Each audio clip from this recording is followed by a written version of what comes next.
Sea of Thieves. Damn. Yo, go Siska boss.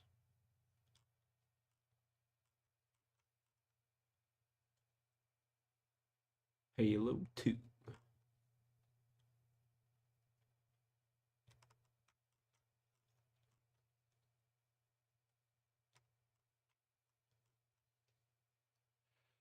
Zeno, just chilling, boss. Yo, sorry about yesterday, man. I ended up fucking, yeah, not getting back on into the past note.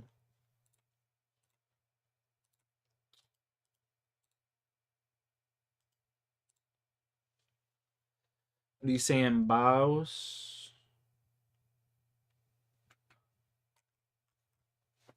You bought a yacht in GTA? I thought you were about to say in real life, bro. I was like, what the fuck? I'm coming on your yacht.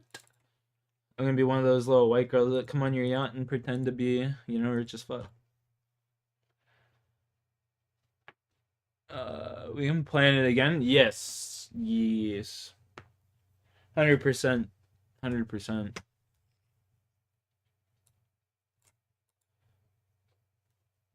100%.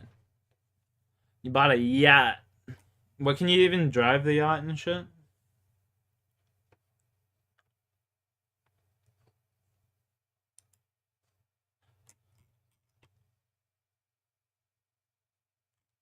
Uh,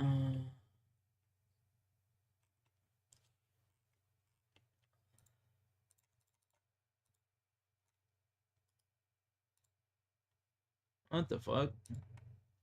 I guess I'm just getting back from a run. I don't remember killing KBD though.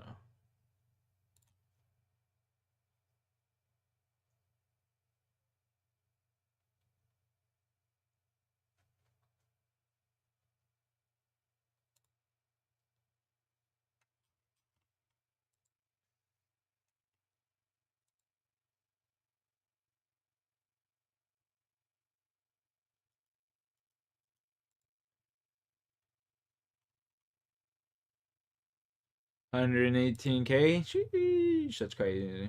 That's crazy.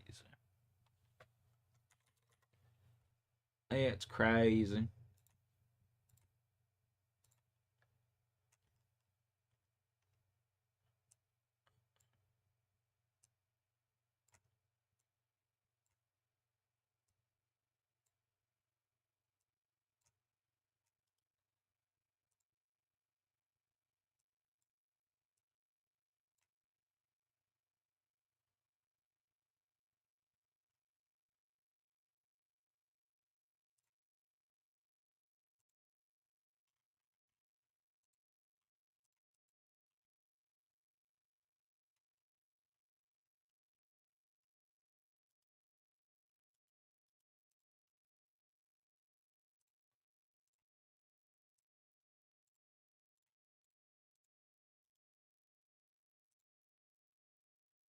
Yeah, I'm having like 2 bill? Alright, alright. No need to fucking show off now.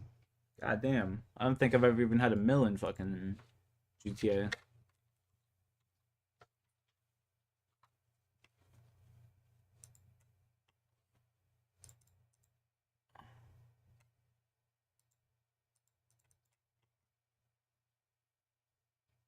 Collect the blue water? Fuck.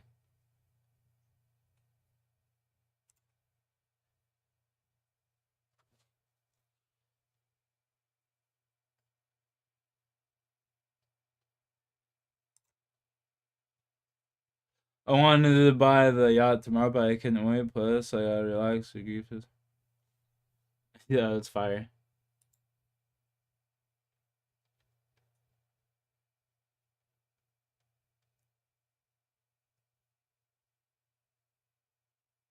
Bro, it made me drink the blue or the green. It made me drink the green. Or like collect the green. I didn't want to collect the fucking green.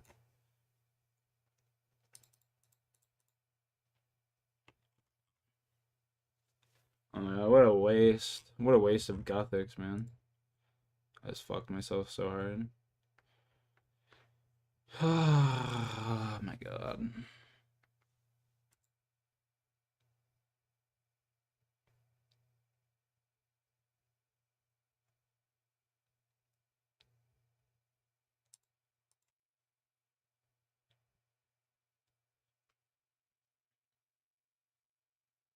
Shaquille O'Neal, my boy, what's good?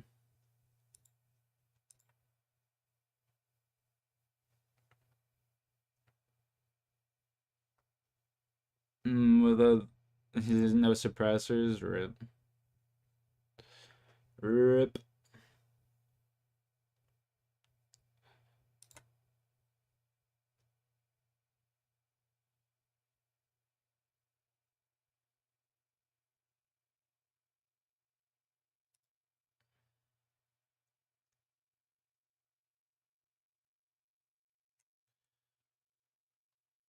Damn, Sonic 117. That could have been a banger right there.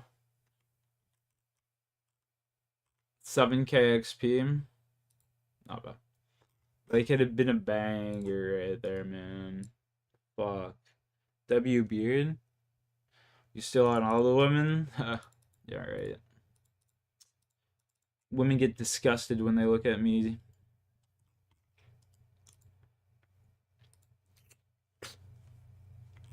Look at that fucking foul beast.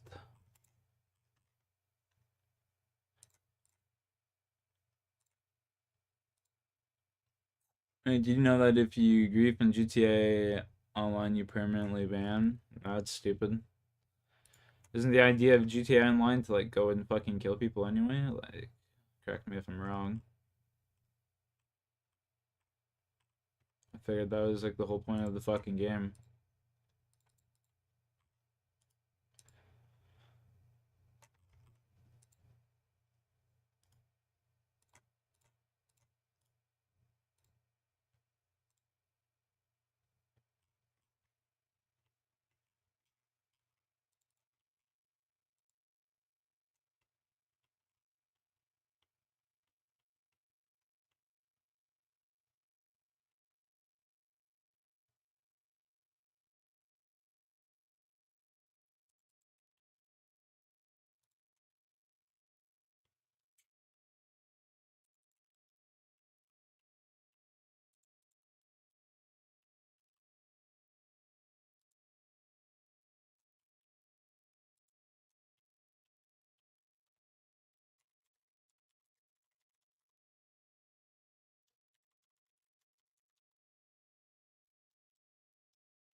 Finally, the Cubs city. This is the Blue Jays, bro.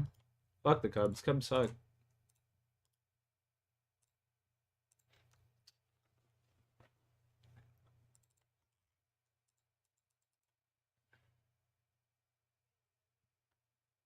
Cubs suck. Not as much as the Blue Jays, but they still suck.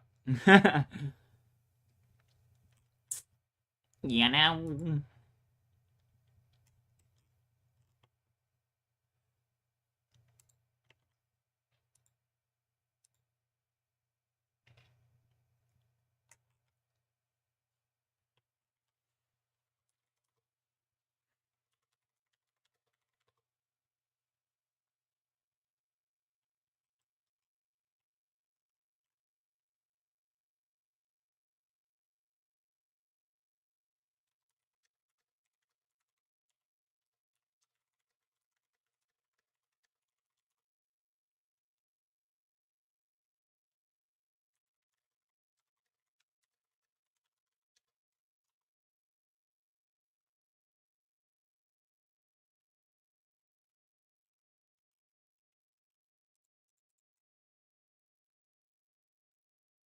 That kid thought I. That kid thought I was a fan stuck up Steve Bartman. Oh, I know all about Steve Bartman, bro.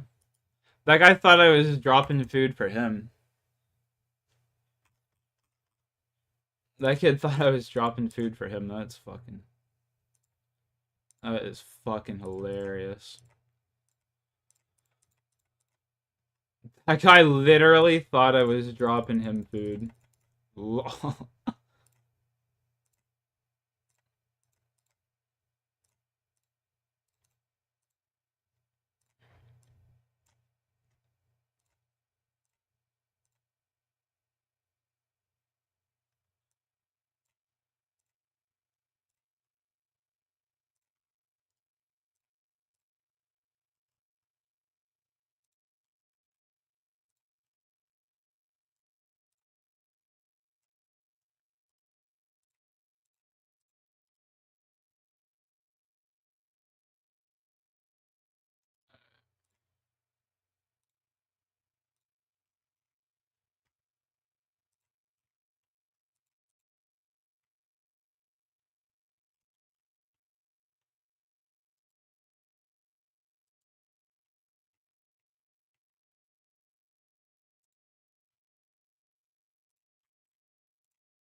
Alright, now we just throw on something to chill to.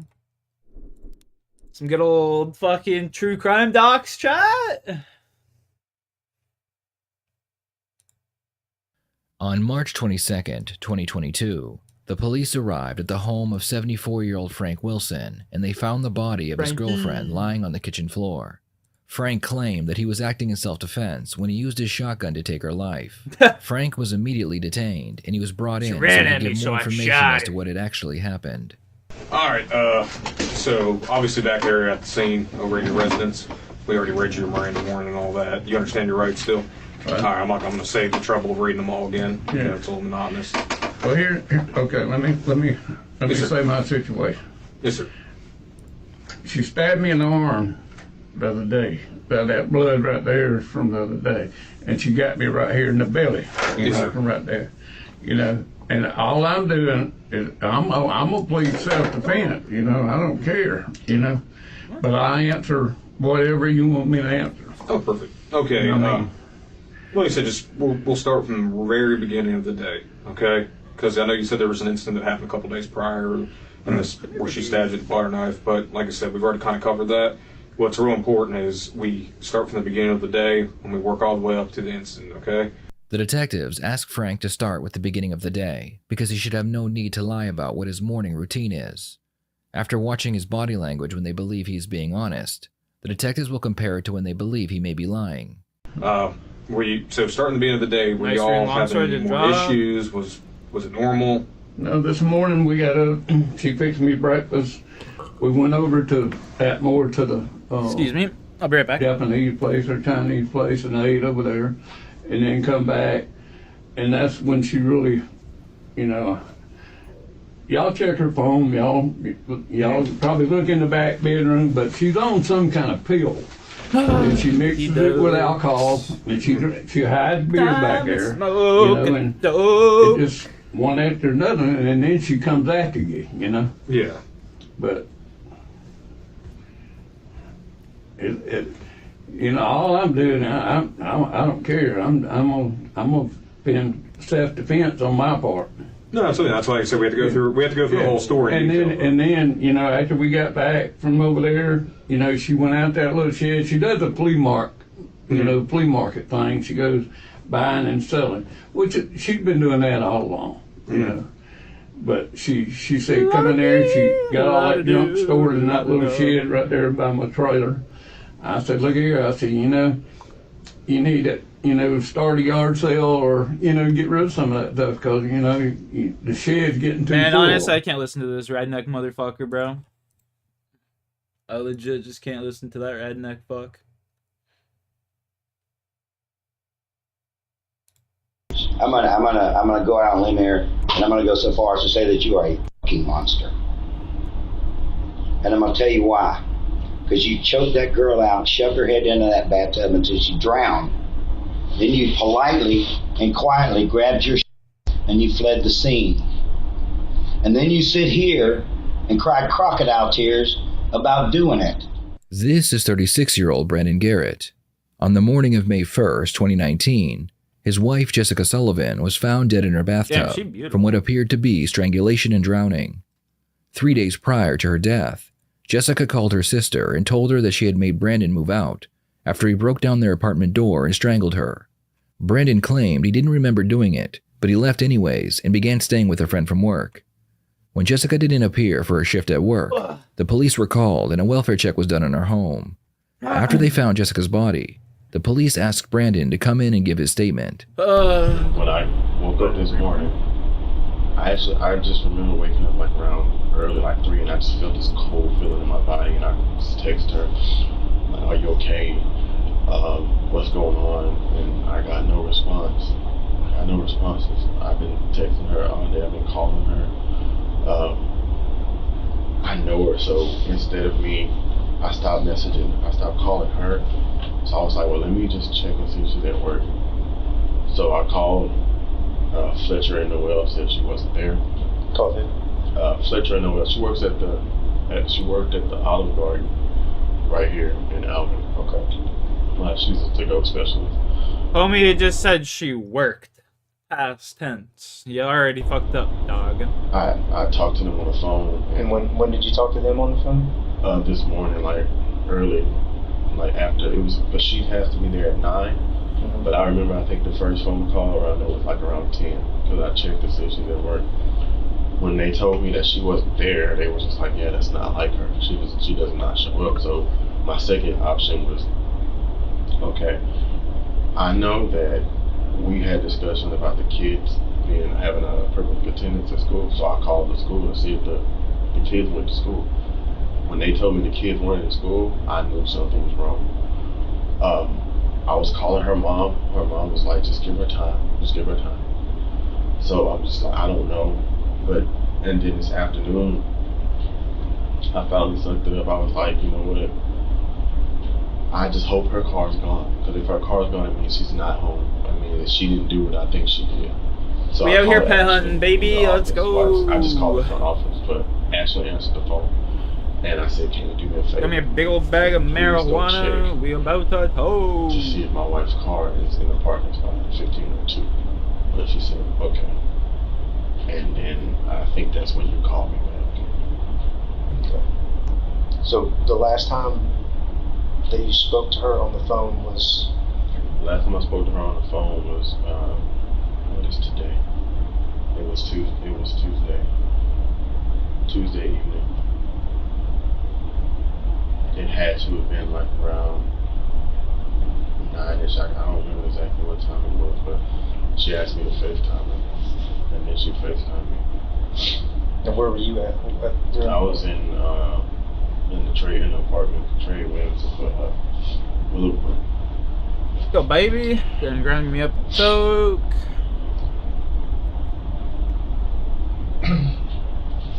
Brandon tells the detectives that he's been staying with a coworker since his fight with his wife 3 days prior. Earlier that day, before the body was discovered, Brandon claims that he was going to admit himself to get help for his bipolar and manic depressive disorder. Before going in, he called Jessica to tell her what he was doing, and when she didn't answer, he began to worry. Today, you were trying to get a hold of her all day. You started calling the school, calling the apartment complex, calling her mom. If you thought something was wrong, why didn't you drive to Alvin to check on her? Because the last time I saw her in person, she was afraid. I didn't want to see that. Right. I was just afraid. I didn't want to make my situation that I like do with this warrant. I didn't want to make it worse. So I was just trying to get other people to go over there, and not me myself personally. I'll talk to them at work. I try to get them to send coworkers over to the house or something like that. But I've been calling other people to do it. Her mom wasn't answering the phone. I assumed that her mom was, because her mom's a professor at U of H, Clear Lake. So I figured she was in meetings on classes. That's why she stopped answering, or didn't reply to me. You figured she was what? She was in classes or a meeting. So I mean, that's the reason why. That's why I didn't come down here, because I've been in a situation before which would make it worse. Even if I didn't do anything at this particular point in time, I just didn't want to make the situation worse. She was already feeling. I understand that, but when you called the school and figured out the kids weren't there, which is, by your own words, not a normal thing. Right. They had perfect attendance. I thought that she took off and left. That was in my mind. I didn't. But still, I'm trying to wrap my mind around why you wouldn't. Regardless of how she felt, you want to check on your kids. Because I know if I was in that situation and my wife was mad at me, and we had just gotten into a disagreement and she didn't want to see me, she ain't gonna keep me from my kids. She's not gonna keep me from checking on my kids. That's not true at all. Women do that all the time, homie. Her words. Golden, what's up? Girls, because the girls aren't allowed to mind. How you doing, bro? I'll say to my girl, but she was like, we'll get into it, and she'll end up taking it back. But she will always say, those really aren't, at the end of the day, they're not your kids, they're mine. So if I wanted to do something and take them, you have no say something, right? You have no legal guardianship over them, even though we're married. We don't. They have fathers. So. I understand that too. I have 2 stepchildren. I realize at the end of the day, my wife can basically do whatever she wants to. But I love those kids. What are you up to, Golden? Well. Stay Golden Pony So Boy? if something was going on in my mind where I thought something may be wrong, regardless of her feelings about whether I was their father or not, or what role I played in their life, because I love those kids, I still check them. And that's why I was calling the school and trying to see if they were at school or whatever. That's why I was calling. But the reason I did not come to Alvin is because I did not want to. Say, for instance, she was at the house. Just turning for a blast, just relax. I'm about to roll a joint here myself. To be scared and acting like that in front of the girl. So that's why I didn't come. Like, I was thinking about them. That's why I didn't come. So what do you think happened to her? I don't know.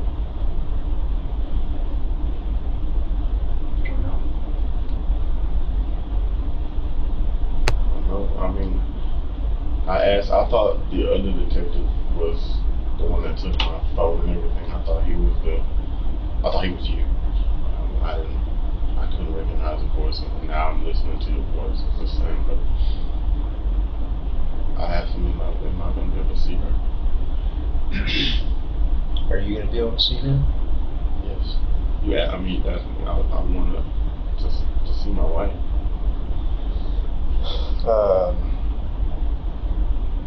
And I'm not going to lie to you and tell you that you're going to be able to or not. I don't know that. Besides the fact that Brandon has shown little emotion after finding out his wife was dead, he hasn't asked how she died. When they told him to come in for questioning, he was only told that she was dead and nothing more. The detective is about to tell him how they found his wife's body. Well, she was found face down in a full bathtub. That's how she was found.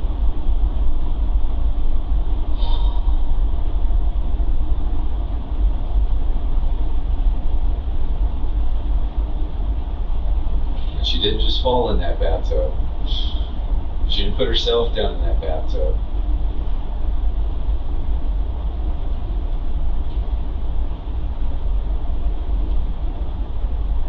Rosen, come on.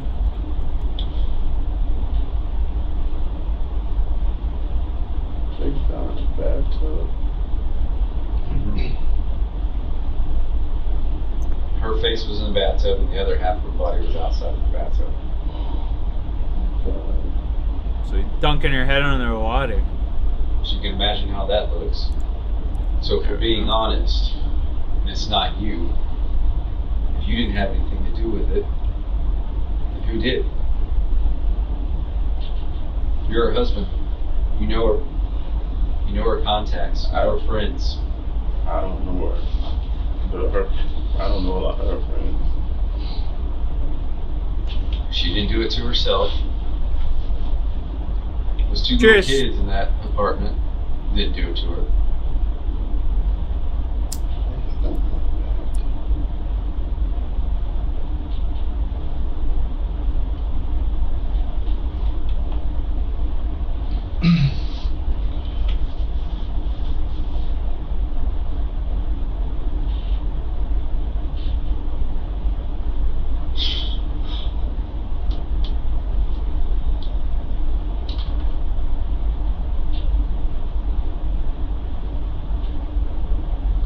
Brandon, this is your opportunity to be honest. I've been honest with you the whole time. Let us know what's going on. I've been honest with you the whole time.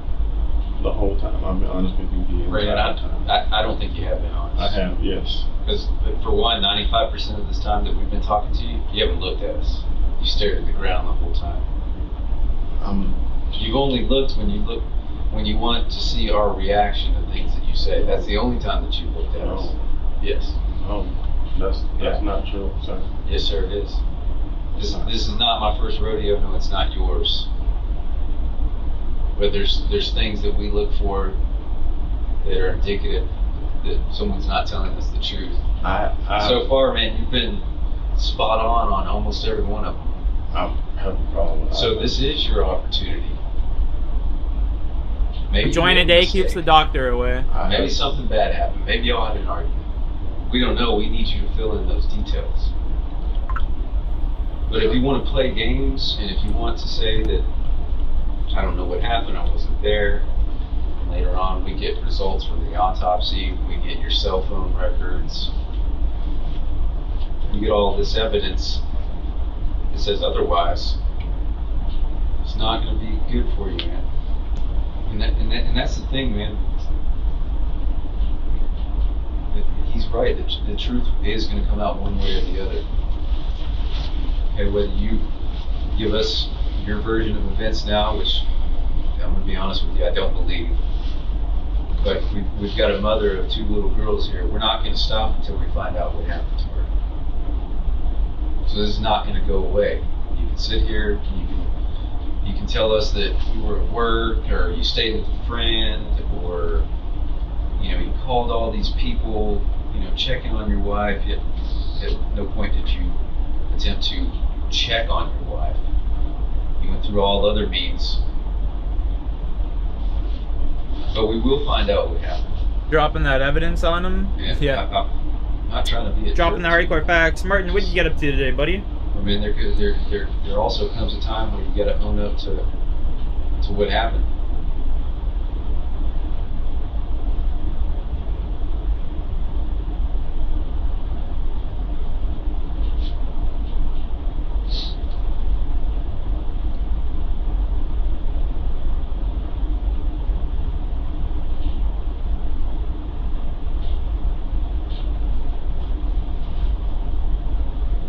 Do you want to start over?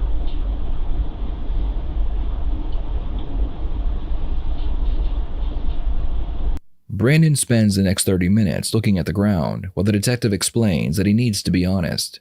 At one point, Brandon says that he knew about a man that had been trying to date Jessica, but she turned him down, and maybe he could be the killer. The detectives immediately shoot down this idea and continue to accuse Brandon of being the murderer.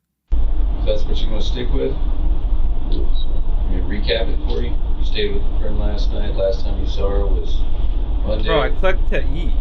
I hate Called this. everybody but her to check on her.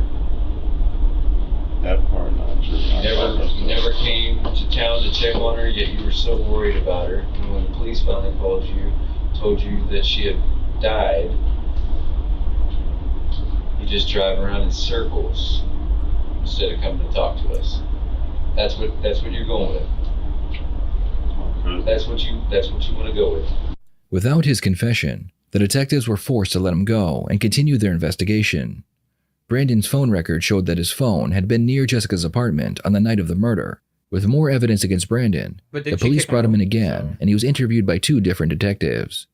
Well, let me just tell you this. I'm sorry for your loss. I'm sorry that you found yourself in this position. I can't go so far to say that you're a victim of circumstances, but I wish that we weren't here. I wish you weren't here. I wish that Jessica was still alive. That's how I truly feel about all of this. But unfortunately, I got to be involved, and we got to be involved just by the nature of what's taking place. Our job is to do a couple things, and one of them is find out what happened. And if we already know what happened, then we got to find out why it happened, and how it happened. You went to the cinema with your dad? What did you watch? We know what happened. We know how it happened, but sometimes the hardest part is finding out why it happened.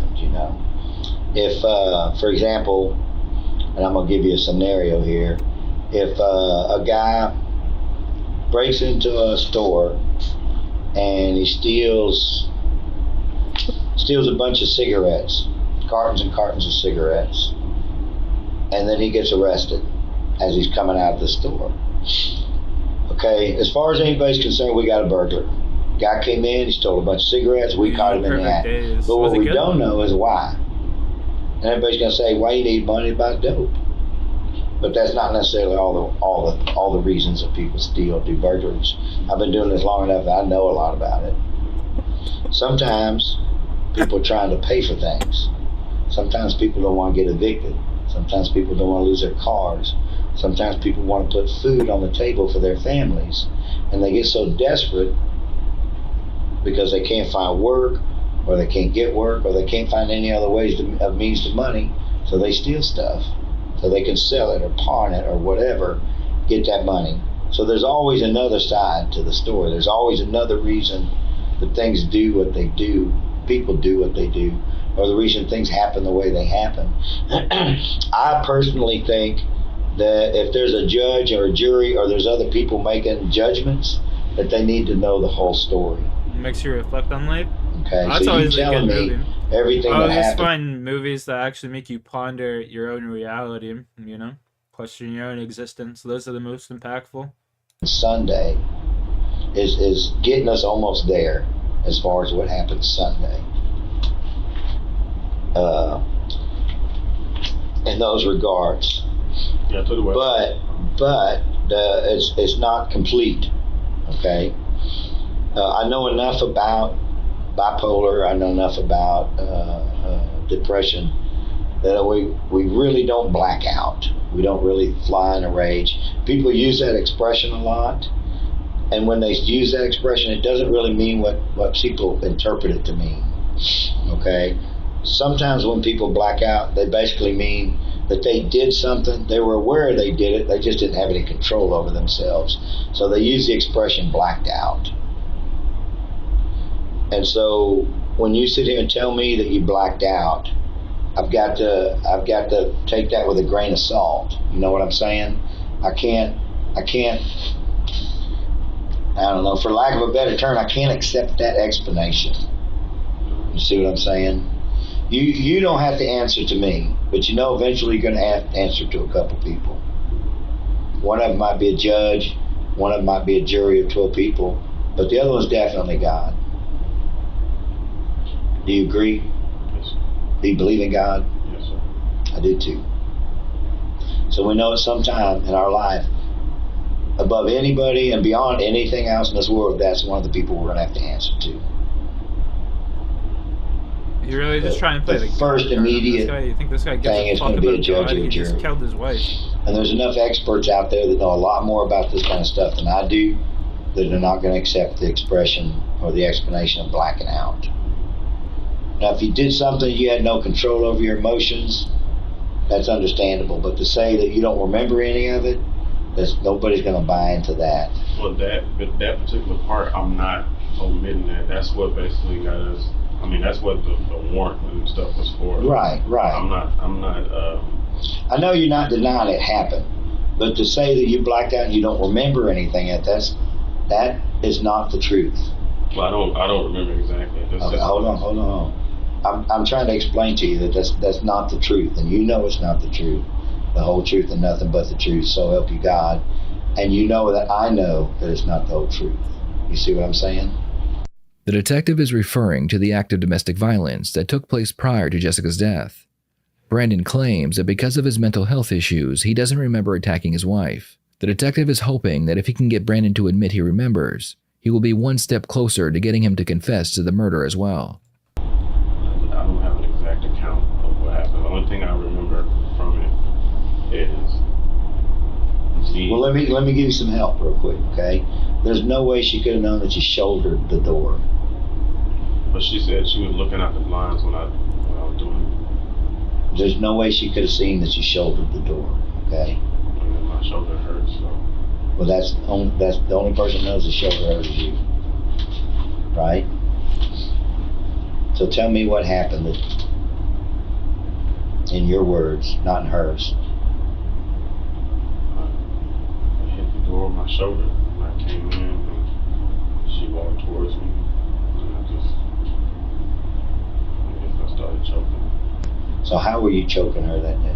Just with my hands, and we tripped over the ottoman. Where is her neck in relation to where you are? Man, she's much shorter than you. She was 5'7". Where would your hands be right now if they were when you were choking her? Like here. About that level? Yes. Okay. So how did you hold her neck? Just like this. With your thumbs in that, like where the... Okay. So At some point she said, babe, and then you snapped out of it. I don't believe it for a long time. We tripped over the that's why we fell. So we tripped over the ottoman. I fell on top of her. Showing the tall where you're choking. She said, babe, and that's when I stopped. And then I just backed up, and I was just in disbelief for what just happened. Did she tell you she couldn't breathe? She said afterwards. She just said I couldn't breathe. Not during, but afterwards she said I couldn't breathe. And I was like, no, I'm sorry. She was like, just let me just go to my mom, just everything cool down. And that's when she was like, I'm sorry, I did that. As far as, saying things above me, which that's no excuse. I never say it as an excuse. I mean, words hurt, but... Now that they have Brandon admitting that he remembered attacking Jessica, it's time to move on to the murder itself. The detectives begin with the usual, we already know you did it, we just want to know why. I'll give you, for instance, let's say, and I'm no disrespect to Jessica, but let's say you go to a bar, and I'm just making this up, and you walk into a bar and you see a guy snuggling up next to Jessica, okay? And you get pissed and you walk out, you don't confront. You get home and you're like, babe, where were you at? Why not confront the guy? Like, I was at work. No, you're home late. I worked late. Y'all are gonna have some issues, if she's right? lying about being at the club, just drop her. Now let's say you could confront her, same scenario. But she says, babe, I had a tough day at work. Yo, what's up, P-Man? I went and gave me a couple drinks. There was some ass at the bar. He was snuggling next to me. I pushed him away. I said, get away. We had some few drinks. She told you the truth. You're probably gonna be okay, right? Same thing with the court system. People are people. Judge, jury, DA's office on why something was done and why people lie. I've seen some good people, tens of thousands of people I've talked to over the years that are good people that sit in that same chair, but they lie. And they lie because they think they need to. That person that may be a good person now looks like this monster, right? There's going to be some issues, kind of like with you and Jessica, because she lied about the bar thing. As opposed to a good person saying, this was it. I made this mistake because of this mental health breakdown I had, or because of something this person did. She came at me with a knife. She came at me. I don't know. I can't always put together why. I can put together what, but it does make a difference on why people do stuff. There's no question here about what happened at all. It's just the why. Saturday. I can't ever get inside Braden's probably not Saturday, bro. It's the 20th, 420. Say that. We all want to believe that there's good in people. No one wants to believe, like Detective White said, that there are probably monsters not in the Saturdays, world. We might do a Zombies 420 stream, honestly. So if you're a monster, you're a monster. If you're not a monster, then you need to tell us that you're not a monster. I believe you. I believe you 100% when you tell me that. Might do a Zombies 420 stream. I believe that your mental illness, your lack of being on your medication, the emotions, the fact that you were going to lose a wife and maybe a family again.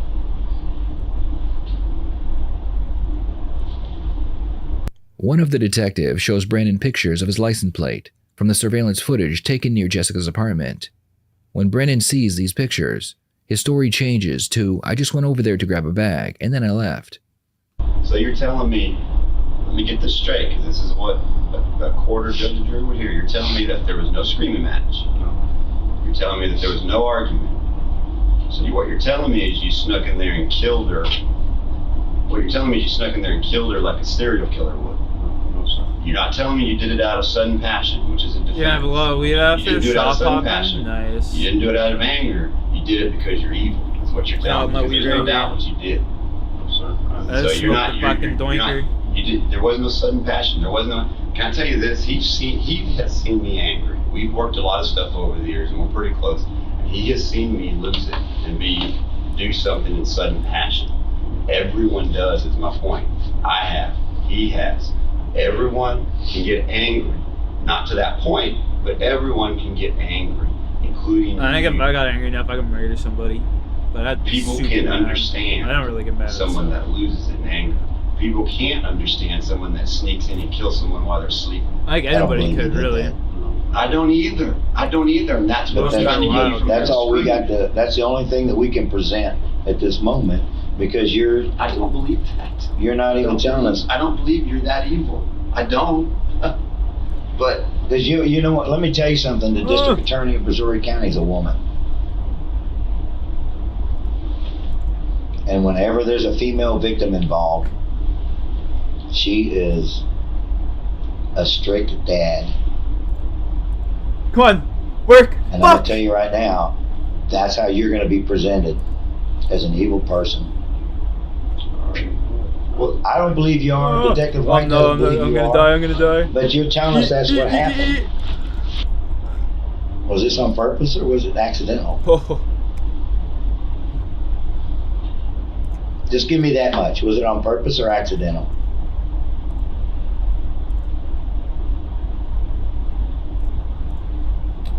Brandon, was it on purpose or accidental? We straight gaming here, Brandon, boys. Oh. Don't hide behind your hands.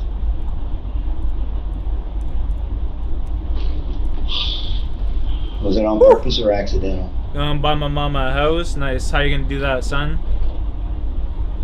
Houses might be cheaper where you live, but where I live, they're at least $1 million plus. Brandon, was it on purpose or accidental?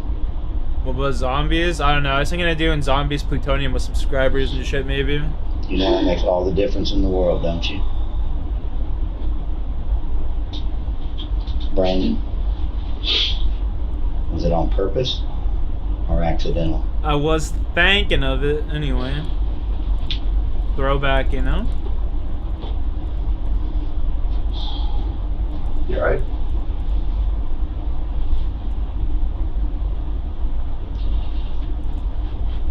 Brandon, was it on purpose or accidental? She told me to. I can't hear you. She told you to. Who told you to? Brandon, look at me for a second. Brandon, look at me. Brandon. Who told you? Tell me, answer this. She told Was it you on to. purpose or accidental?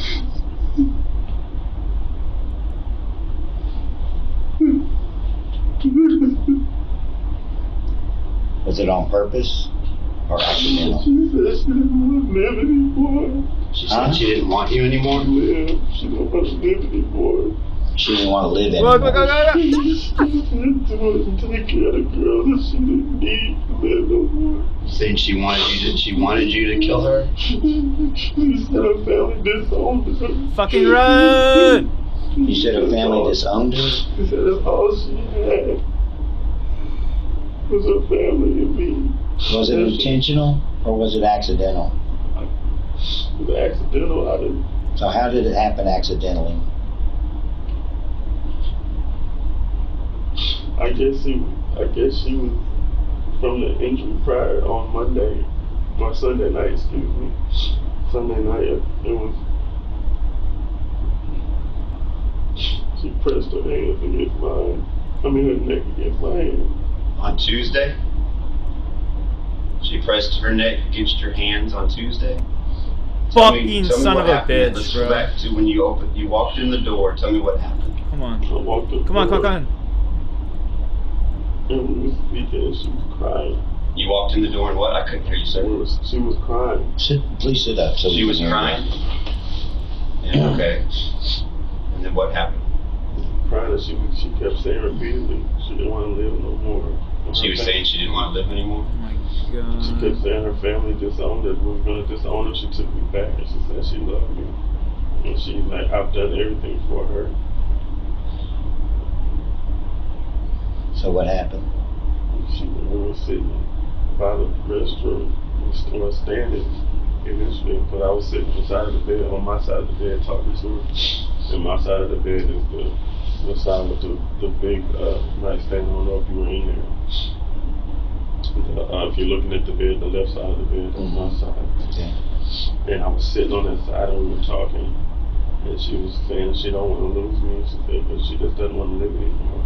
And I was like, what do you mean you don't want to live anymore? And she walked over, picked my hand up, and walked me to where the restroom And there we go, baby. Water in the bathtub. And I was like, I'm thinking she would take a bath. She was like, no. You were thinking what? It was water in the bathtub, so I was like thinking she doesn't take a bath. That was weird when she takes showers. I felt like that was weird already itself. And I was like, well, what's wrong? And she looked in the mirror, and I just could look at her face. She was crying like I've never seen her cry so hard and so much. When she put my hand on her neck, and she said, I don't want to live anymore. And she started squeezing. And she started squeezing what? She started squeezing my hand. Like at first they were just sitting here like that, because I was trying to snap it down. And she was like, "No." And you going bald anytime soon? And I put my hands up. Yeah. And she said she just started squeezing my hand. She said, "Do it," and she stood there. Nice. And she. Okay.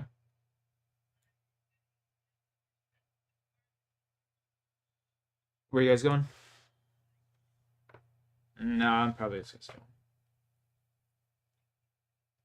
home. No, that's right. I'm just gonna have that salmon with rice and salad.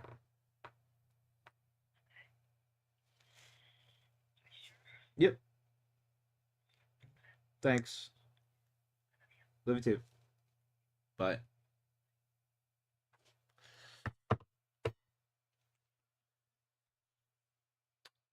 She said, "Do it."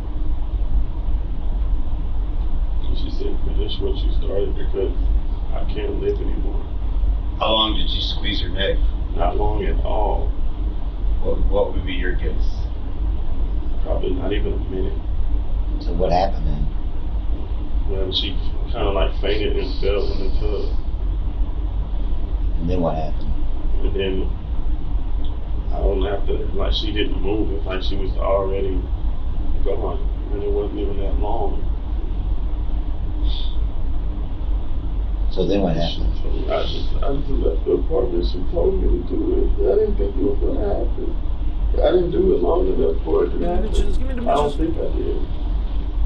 You want a glass of water or something? Can you do me a favor?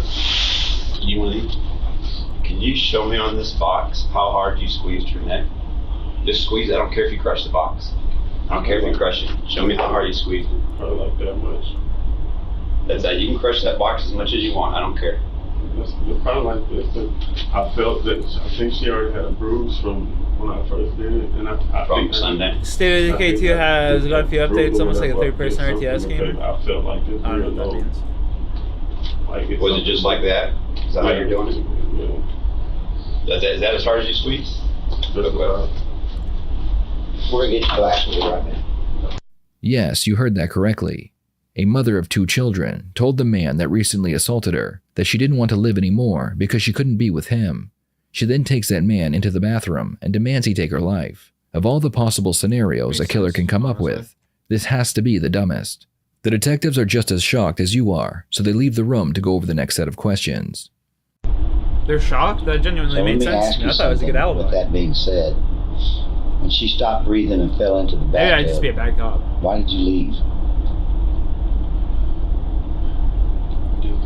I just remember her saying she didn't want the girls to know I was there. And it just... Wait a minute, what was that? You left because... I remember her saying that she didn't want the girls to know that I was there. And I didn't want the girls to be scared to automatically, know that I was there and it happened. I didn't want the girls to... So she stopped breathing and fell in the tub, and you snuck out because of the kids. Are you listening to the words that are coming out of your mouth? Do they make any sense to you? It sounds stupid, but that's what was going through my mind. So like plague hearts until the zombies, and if you wake them up, because if I loved a woman like you say you loved her, which I do, and even in a fight or something, and she stopped breathing, I could care less if I got arrested. I would be there to try to save her life. I would at the very least call 911 if I had no clue what to do. I would try CPR, I would try mouth to mouth, I would get her out of that tub, I'd pull her out on the ground. But you didn't do any of that. You didn't do one little thing once she stopped breathing, except dropped her into the tub. Yeah. You know what I think? I think you pinned her in the tub and you choked her, and she sucked in some water and she drowned. Because you know what we got from the autopsy? You want to know what we got from the autopsy? One of the things we got from the autopsy is she has water in her lungs. You know what that means? That means she was alive when her head went underwater. She was alive and breathing, making an effort when her head went underwater. So your story about her pressing your hands to her throat and then passing out and falling into the tub, we only got 5 mil now. Doesn't hold water. It doesn't cut it. And I bet you I can find a 15-year-old high school student that could hear that story and tell you the same thing. So we're going to step back to where we were a minute ago and ask you, are you somebody that's sick or are you a monster? And at this point, based on what you're telling me, I believe you're a monster.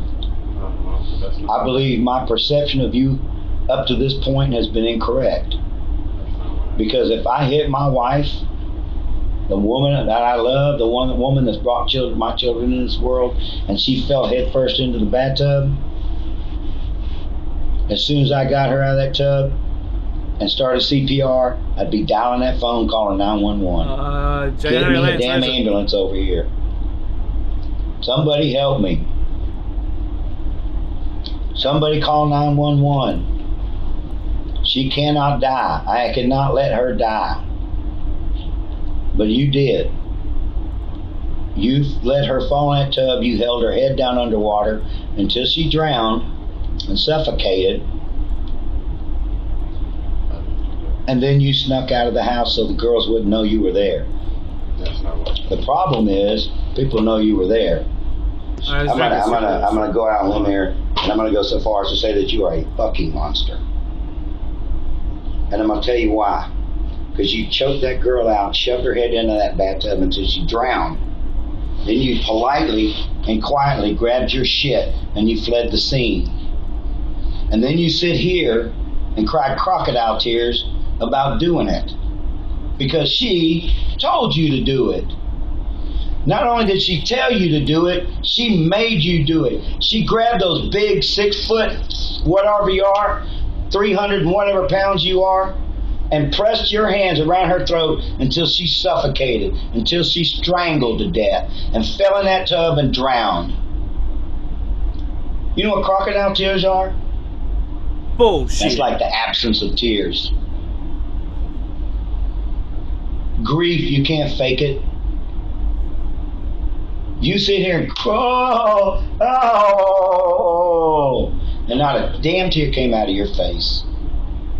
You can't even be honest right now in this room and accept responsibility for what you did. You're going to sit there and lie bald-faced to 2 men that have a combined time in law enforcement of 62 years and try to convince us this little girl choked herself out with your hands and then fell in that bath. His defense, you know, he cooked himself to begin with. His defense was she grabbed his hands and choked herself with his hands. And drowned. It just doesn't even make sense. Huh? I didn't say she choked herself. I didn't think she did. You're saying she pressed her hands in, and then she just blacked out. She fainted. That's literally what he said. He's like, she grabbed my hands, said she didn't want to live, and then choked herself with my hands. Blood. She choked herself with my hands. That's exactly what it is. Because her face was hitting the bottom of that tub. Yeah. No. That's evidence, dude. You know what? That cop fucked up right there. I believe that there is no blood in the bottom of the tub because of how this guy's been looking down. This guy's been looking down the entire time. And he looked up and made eye contact with him right there. So that's how I know that cop is bullshitting about the blood in the bottom of the toilet. And he knows that guy's calling the cop out on that bluff right there. I guarantee you. I guarantee you, bro. Pictures of that. Yeah. That's not what you happened. might not be aware of it. That is what happened. See how confident he is? Do you see how confident he is? He's just like, nah, that ain't what happened. All of the other times, he's been like, no. Like, he know, like gotcha. Gotcha, motherfucker. Dude, don't sit here and tell me she fainted and fell in that bathtub. That's not what happened. And drowned. That's not what happened. Then tell me what happened. Because it ain't what you told me a minute ago. That's what happened. That's not what happened. That's not what happened. Just stop. That's crazy. Just stop. Brandon, you know that's not what happened. And you know you have not convinced us. You know what? I'm going to cut Detective White out because he's a nice guy. He's a nice guy. He wants to give you the benefit of the doubt. But I am beyond that at this point. You're a cold-blooded killer. You choked that girl out, held her head underwater until she drowned and strangled, and then you left the house real quietly. You were so concerned about your own ass that you couldn't even call 911, that you couldn't try to resuscitate her, that you couldn't pull her head out of the water. This kid had the name Kobe Because you know when her head went in that water, she was dead. Because you held it under there until she stopped moving. And now you're sitting in here trying to convince two detectives she fell in the bathtub. The truth. There was some extreme violence there. Tell me about that. It was not some calm choking where it's not like the movies where it was a lovingly, hey, I want to die, let's die quietly. This wasn't a Twilight movie. This is extreme violence. Tell me what happened. What made you so angry? What did she do to make you so angry? Well, before it happened, I was in agreement. I was supposed to kill myself too, but I kept refusing to do it. And she basically saying, talking about how I was nothing to her anyway, and I ruined her life, and I was worthless to her. And then angrily, that's when I move on, big boy. I went ahead and did it. Tell me what it is. I choked her. How? I know that, but how? Tell me where were you at in the room? Oh, in the spot. So. In the spot. Now tell me about the tub. In the tub, I was in the same spot, and then, like I said, the tub was full of water. And when she finally, because when I choked her, I didn't notice her. I noticed her eyes bucked, but I didn't notice all the extra stuff going on. And well, of course you didn't. But you're angry. You're out of control right now. Would you agree? Yes, sir. Would you agree that you're out of control? Oh, this guy's not making his case any better. He's just like, yeah, I'm out of control. I couldn't help myself. Like, bro, you're just fucking. You're worthless. You ruined her life. She's telling you. This guy's fucking bad. You might as well die. I was like, she's saying that I wasn't even man enough to give her what she wanted as far as. You're not man enough to give her what she wanted. When she's telling you this, is she right up in your face? Yes, sir. Okay.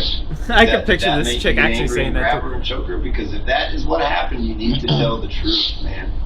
You know 6'4" when you got that small ass. The reason why she said I wasn't even man enough to choke her, and when she got in my face.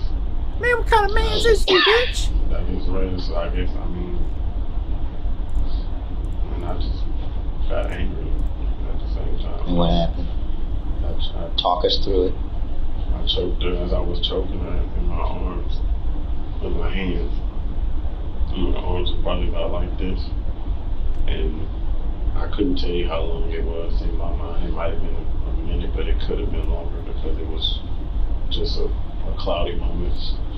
And when her knees buckled, I just turned her around because she dropped, like her body weight just dropped, and I turned her around. Excuse me. 2, 4, and she 6, fell 8, 1. into the face down in the tub. But I didn't bang her head. I didn't do none of that. If the banging happened, it may have been because she hit her face on the tub as she fell in, because she was so when he water splash. I'm just making sure I'm getting it correct what you're saying. So when you're choking her, when she went limp, you know what? I actually kind of believe this guy. When he says that, I genuinely kind of believe it. I'm not even trolling. As much of a lie as he's been saying, like, I believe he just strangled her when she was standing up, and then, like, she just dropped, and then she, like, into the tub and just suffocated, you know? I kind of low-key believe that. I ain't gonna lie. Call me a fool.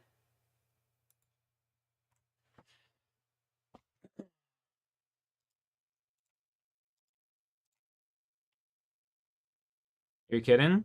Then when you turned around, did you just kind of well, they never, anger? even at the beginning of the video, the guy said that they never found any blood in the bottom of the fucking bathtub, right? So they're making up the statement about blood in the bottom of the bathtub. Like the narrator or whatever the fuck you want to call the guy.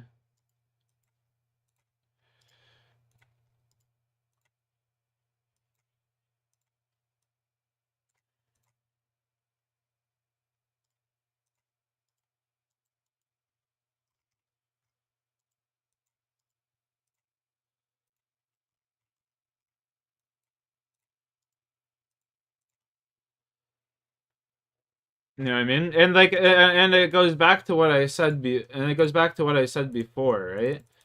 The guy, when they said that they found blood in the bottom of the thing, he had been looking down the entire interview, and like very monotone. And as soon as they said they'd found blood in the bottom of the thing, and he was smashing his face against it, he immediately looked up and raised his voice to argue it. You know what I mean?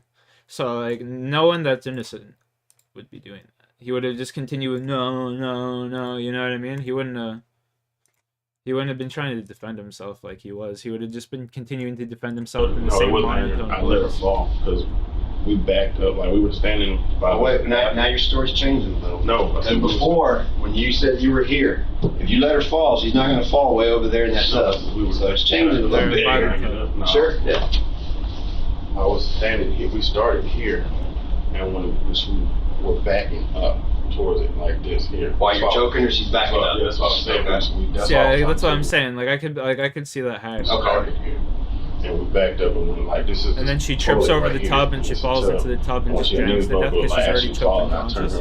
Why'd you turn her around? Because I didn't want her to. I mean, I was still thinking I didn't want her to hit her head on the back. I could be wrong. Like, why are you thinking that when you're trying to kill her? Whether she wanted it or whether you wanted it, you're trying to kill her. Would you agree? Yes, sir. Yes. So why would you be concerned about her hitting her head when you're trying to kill her? Why would you be concerned with her hitting the back of the head, then drop her face first into the bathtub? I'll tell you, and let me just say, just common sense. And tell me if I'm wrong. You got a point. Is you're concerned so it didn't look like somebody murdered? I mean, from the way they showed the crime scene, then why were you concerned about her hitting her head? Say that they were like, because it was basically how her body was and shit. I was just trying to think. Fell in there. I mean, it wasn't look like she was like, dunked I don't know why I turned forcefully around like held under, you know what I mean? It just looked like she was kind of just like fell in. Because when I saw her, he could have just made the body look like that. Would you admit that you committed a murder? I don't think you got to the point of remorse. I don't see any remorse here. I mean, and it has nothing to do with emotions. It has to do with fact that you can't admit it. So let's say it's not. Have you committed a murder? Did you kill Jessica? Well, let's start. How are you so good at being a detective? I'm not. Is that a yes or no? I'm just stating. In the end, Brandon would take the case to trial, and the jury would find him guilty of murder. Brandon was sentenced to life in prison for murdering his wife while her 2 daughters were asleep in their beds. What are your thoughts on this case? What do you think about a person who attacks someone who is much weaker than they are? Please share your thoughts in the comments below. Fucking coward. A day that began with a class field trip. What? No, I'm good, thanks. Later.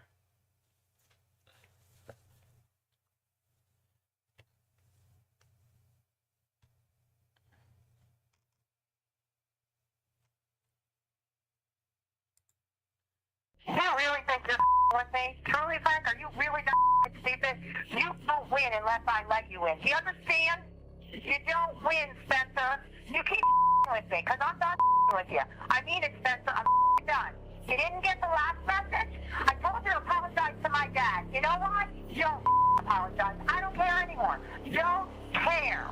This furious message was just one of many that Maria Spencer sent to her estranged husband, Frank Spencer. Bro, man, Frank, like, chat, I swear to God, terrified for his I'm never life, getting in living in another fear relationship not just of Maria, again but for of the her rest of my infamous life. father, Rocco Like, Franklin. just hear it, like, a man I can't with a really go criminal too in depth with reputation it, but like, connected my to the buddy mafia. just got fucked over by Come his on, girl, I got no beef and with they like Frank seemed like Spencer. such a happy If couple I and had a shit. beef, I'd have And broke then like his she's face a like long just time using the ago. kid against him and No, I stuff. don't And it's mind just like, begging bro, I for can my never legs. ever They do deserve this it. shit again. When tragedy Fucking struck wild. with two mysterious Women house nowadays fires are in both fucking Frank's diabolical, mother's and dude. his girlfriend's Crazy. house, suspicions ran high. It's fucking Though Rocco had crazy. something else to say for himself. Dude, I'm can not I a just hit violent this guy. fucking... Unfortunately, this there was beat? not enough evidence, and as a result, there Hit were this no legal man. consequences. But the nightmare reached its peak on July 3rd, 2012, when 46-year-old Frank Spencer was found dead in his Bloomsburg Just home, fucking shot 2 times. unbelievable. The question lingered, were Maria and her father responsible? What? Or were these threats merely the cries of a heartbroken woman? Frank T. Spencer entered this world on November 10, 1965, born to Cypress E. Spencer and Madeline Benza Spencer. While details about his life remain somewhat elusive, Frank spent his formative years alongside his 2 sisters, Audrey and Phyllis, and his brother Stephen. In 1984, he proudly graduated from Bloomsburg High School, leaving his mark as a standout member of the wrestling team.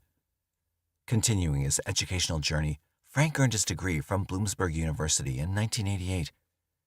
Known for his kind and jovial personality, Frank was a beloved figure in the town, with Fuck, many I got considering this him so their bad right closest now. friend. Frank Spencer was like a big teddy bear. He was one of a kind.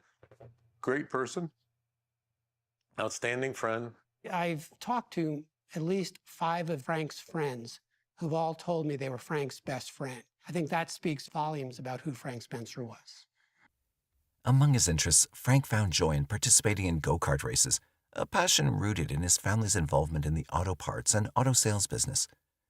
Friends often described him as fiercely competitive and someone who never backed down from a challenge. Despite this competitive spirit, Frank was known for his strong work ethic and gratitude for everything life offered. In 1995, following the passing of his father, Frank assumed ownership of Spencer's Auto Parts and Used Cars, a family business located in a junkyard behind his childhood home. Pretty cool. Frank crossed paths with his future wife, Maria Sanuti, in 1992. Sanuti. That's like Maria, Spanuti born from to fucking Anthony Recess. Rocco Franklin and Betty Collins, spent her early years in New Jersey as part of a If you large know, you know. Italian-American family. Similar to Frank, Maria was one of 4 siblings. Described as beautiful, smart, and outgoing during her formative years, Maria pursued a law degree from the then Performative. unaccredited law school in Georgia and briefly held admission to the Georgia bar. Opting for a career in law marked a divergence for Maria from the trajectory set by her father, Rocco Franklin, who had immersed himself in a life of criminal activities.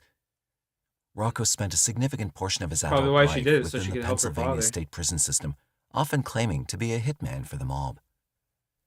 Despite Rocco's frequent and prolonged You'll be absences, 45 years old his in influence 2050? loomed large Damn, in that's shaping his crazy. children's upbringing.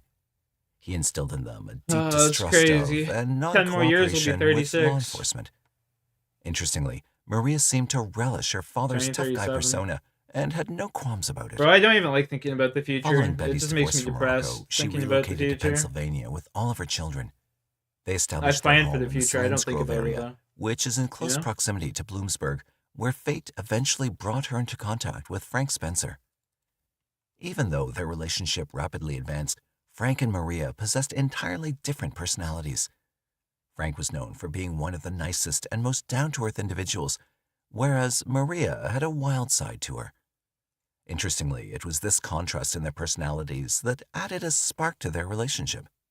I think sometimes people are attracted to people who maybe represent a part of their personality they're missing, or a part of their life that they're wishing to have more of. And I think certainly Maria looked like that to Frank in the beginning because she was kind of exciting. You couldn't really predict what she was going to do. She was adventurous. As time passed, the Crazy couple as fuck. envisioned a life together, and in 1997, they decided to elope. Over the years, they welcomed 2 children into their family, a son named Cyrus and a daughter named Frankie. During the late 1990s and early 2000s, they embodied the essence of a classic American family. The children were athletically inclined, well known in the community, and had a substantial circle of friends. The Spencer family often hosted gatherings with people coming over to hang out. Despite outward appearances of familial bliss, things were not as they seemed. Within the confines of their home, Frank and Maria found themselves frequently at odds. Their marriage became a cycle of breaking up and making up. Hey, yo, that's The sick, root of dude. their Good for you. discord lay in fundamental differences in their You can outlooks in life, invest it. and over time, these conflicts intensified. Frank's strong commitment to his business Are you became just a gonna major blow point it of all? contention with Maria. She felt burdened by the responsibilities of family and children, unable to pursue the adventurous lifestyle she desired. From her perspective, this was not what she'd signed up for. On the contrary, Frank was troubled by Maria's lack of interest in raising kids, and her unpredictable temper posed Invest in challenges for hookers. him as well. Hookers and cocaine. It's Ironically, always a the good passion investment. that initially attracted Frank to Maria now became the most irritating aspect of their relationship. Go get your They knob also club. grappled with issues of infidelity between them. The challenges of their difficult marriage gradually became apparent to those within their inner circle, with friends noting that when the Spencers disagreed, especially Maria, it was far from a calm affair. You could tell there was just venom. Didn't matter who was there, she'd fly in screaming, slamming car doors. Around 2005 or 2006, Frank Spencer went to Sergeant Scott Traw of the Hemlock Township Police Department about a situation he found on his computer at home. Frank explained that he and Maria were going through problems in their marriage, and he'd come across searches on the computer about causing harm to someone. He believed these searches were aimed at him. Since there wasn't enough evidence to proceed with an investigation, no actions were taken. By the summer of 2006, the marriage was falling apart from every angle. So on November 15, 2006, Frank officially filed for divorce. Even during the separation, Frank's top concern was his 2 children. They were his top priority. Recognizing that divorce is especially tough on kids, Frank wanted to give his children a stable home. He decided that until the divorce was finalized, the kids would continue living in their Fairview Drive house. While one parent would stay in the home with the kids, the other would move out. This way, the kids wouldn't have to deal with the hassle of living in different places, a common challenge for kids in a divorce. Frank said that kids shouldn't be punished by having to go to their mother's house or their father's house. This is your house. So this week I live here. Then that week I'll leave, and that the kids should try to have as stable a life as they possibly can. That's a true father. Despite this arrangement, their home was far from stable. After the separation, there were numerous instances where the couple reconciled and lived together for months at a time. However, their relationship was far from smooth sailing. In fact, matters escalated to the point where law enforcement I think it's so fucking bad. From July 2006 to December 2009, there were 21 reports filed with the HTPD, but no charges were pressed. Frank chose not to press charges. Instead, he wanted incidents documented, expressing concerns for his safety. According to their friends, despite the challenges, Maria was reluctant to divorce Frank. Not content with merely expressing her feelings, she went on to make threats on his life. Over the years, Maria had conveyed to people that if Frank ever threatened her with divorce, she would have him killed. And after the divorce filings, she was becoming increasingly vocal about it. While the police never arrested Maria for these threats, she did run into legal trouble after an altercation with Frank's mother. The incident transpired on March 7, 2008, at the W.W. Evans Elementary School in Columbia County, after both Frank's mother, Madeline, and Maria had arrived to pick up Frankie, Frank and Maria's daughter. Following an argument, Maria obstructed Madeline's car, forcibly took the child, pushed Madeline, and placed Frankie in her own car without properly securing her, after which she sped away. Consequently, Maria was arrested and faced charges of disorderly conduct, harassment, and endangering the welfare of a child, as she failed to secure the child in the car. Tom Leipold, who served as the assistant district attorney at the time, handled the case, but didn't believe he could nail down the child endangerment charge. And so I agreed to dismiss that charge in exchange for the plea to the 2 other offenses. Marie entered a guilty plea for the other 2 charges. The sentence imposed included a $600 fine, along with 6 months of probation. However, rather than and if it were a guy that's fucking 4 months in jail, further. She continued to openly threaten Frank's life, at times in the presence of others. Frank had been reporting these threats to local law enforcement for years, driven by genuine fear for his life. It wasn't just Maria he was scared of. He also feared her father, Rocco Franklin. Maria often used her father to intimidate Frank, going back as far as the late 1990s. Once she told her employer that if Frank ever laid a hand on her, her father would send someone to take care of him. Around that same year, Maria would frequently tell coworkers at the Pennsylvania Human Relations Commission that she would one day kill her husband, according to testimony from coworkers. One woman who worked at the commission called her the Black Widow. Interestingly, during that period, Rocco was still incarcerated at the State Correctional Institution. To the corrections officers at the facility, Rocco expressed his disdain for his son-in-law. He made it clear that he disliked Frank and disapproved of the way he treated Maria. Rocco went as far as stating, "I'll have him taken care of. I know people," referring to Frank and his mother as pieces of shit. Rocco's anger intensified upon reading in the newspaper about the argument between his daughter and Frank's mother over the custody at the school. He declared that if Frank didn't cease harassing his daughter or engaging in the activities he was involved in, he had something planned for Frank. He also left a remark, "He'll get what he deserves." I think in hindsight, obviously people wish they had taken these threats more seriously. But No the reality, shit. during that particular time, people were listening and dismissing. And probably chalking it up Listening and dismissing. That's the problem not with really officers. thinking that it would actually happen. Despite his intense animosity towards Frank, in early 2009, Rocco submitted a home plan form in which he stated his intention to stay at the Fairview Drive residence upon his release. When a parole agent conducting an investigation visited the home and spoke to Frank, he objected, citing the ongoing divorce proceedings with Maria. Consequently, the plan was denied. By 2009, Frank and Maria's divorce battle had endured for 3 long years and was still far from resolution. My god, I'm so glad While I contending decided with to these look up. challenges, Frank was moving on with his life. In June 2009, God. Frank Spencer encountered a new woman, Julie Dent, through mutual friends, and they quickly entered into a romantic relationship. Did the two of you hit it off right away? We did. Frank and I both admit that we were both smitten at the same time when meeting each other. Maria didn't handle this news well. When Yo, she found Sean, out the that W Julie viewer, also what's up? spent time with her children, she was furious and left threatening messages and voicemails to Julie. Hey, Julie, it's Maria Spencer. You can go out with Frank, but do not, make no mistake about it, watch my children. Hey, Julie, it's Maria Spencer. Do me a favor. Don't watch my children. Do not get between me and Frank by doing my children. Do you understand me? But soon, Maria would gain an upper hand in the situation when Rocco Franklin was released from prison after serving 5 years on theft charges. On July 16, 2009, Rocco was paroled, and he initially lived in the Harrisburg area near Frank's home. Maria was using her father's newfound freedom through veiled threats to play mind games. These are the 2 voice messages Maria had sent Frank. Hey, Frank, it's Maria. Listen, I know for some strange reason you'll think that I was attempting to threaten you or I was attempting to scare you back to me, or I don't know how your mind works, but listen, I know you and I are done. And I've seen you in 2 weeks except for court. Every day I get a little better with it. I was surprised to find that my father wants an apology. And it wasn't a little thing, not a little joke. He's an old man. He's got funny ways. He just wants you to say sorry, and I got nothing to do with it.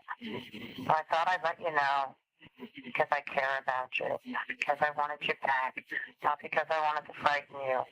That's like the most blatant threat. Want to see something funny? He wanted an My life. apology. If you want to be stubborn about it, that's on you. Take care, Frank. You really think you're with me? Truly, Frank, are you really stupid? You don't win unless I let you in. Do you understand? You don't win, Spencer. You keep with me, because I'm done with you. I mean it, Spencer. I'm done. You didn't get the last message? I told you to apologize to my dad. You know what? You don't apologize. I don't care anymore. Don't care. And according to his friends, Frank was I'll watch terrified. that later, bro. He started changing his habits. AI. When her father was out of jail, because he was very concerned about something happening to him. And as it seemed, this string of threats would soon escalate into a criminal act. On the night of Halloween, October 31st, 2009, a break-in unfolded within Spencer's Millville Road residence where Frank's mother lived, gaining access through a rear window. Oddly enough, nothing valuable was taken, but business records from Frank's office on the first floor were stolen.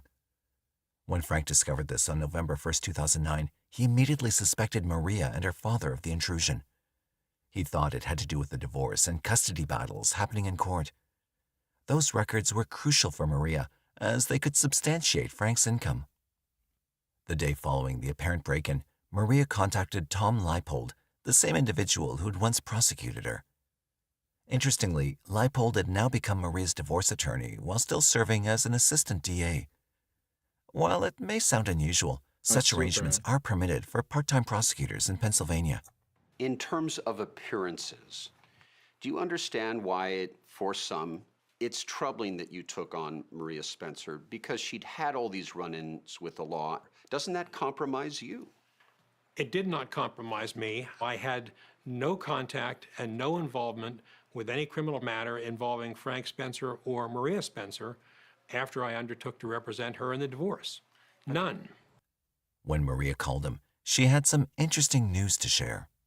The day after the apparent break-in, I received a phone call from Maria Spencer saying that she had found a trash bag on the front porch of her mother's house with all these business records in it. Following Frank's report of the break-in and theft to HTPD, along with his suspicions, Sergeant Traw initiated an investigation. He had a chat with Maria, gathered all the proof, and brought it to the district attorney, Gary Norton, for a review. I consulted with the district attorney at that time, and then I reviewed the entire case with him, and he determined that there was not enough to pursue please, against Maria Spencer. Please, even though Maria's lawyer eventually handed back the papers to Frank, oh my God, the it worked. burglary Get remained me out of there. unsolved. No! Yet in the minds Oh my God, it Frank's worked. family Let's go, friends, baby. Fuck they were yeah. convinced of who was behind it all. Oh, that was perfect. Little did they realize That was perfect. this was just the tip of the iceberg. It was As perfect. 2010 unfolded, Just the ongoing fucking feud between the perfect. Spencers escalated, with Maria continuing He to unleash he literally threats. hit me as I Julie teleported. Dent, being Frank Oh Spencer's my girlfriend, God. found herself in the crossfire. Maria Jeez. began sending harassing texts to Julie, threatening to burn down Frank's home. I've never been threatened. I really chalked it up to just a bully, that she was just running her mouth, as she so often did. Despite facing these challenges, Frank and Julie attempted to maintain a semblance of normalcy in their lives. In January 2010, they eagerly planned a romantic getaway to the Caribbean. Unfortunately, Maria was privy to their plans and had her own schemes in motion. In a series of text messages sent in late January 2010, Maria repeatedly brought up the topic of the upcoming vacation. She insinuated that Frank was only going on the trip with Julie because he'd made a promise to her and didn't want to let her down. Maria then attempted to persuade Julie Dent to visit her, suggesting, "Bring a friend if you're afraid of me."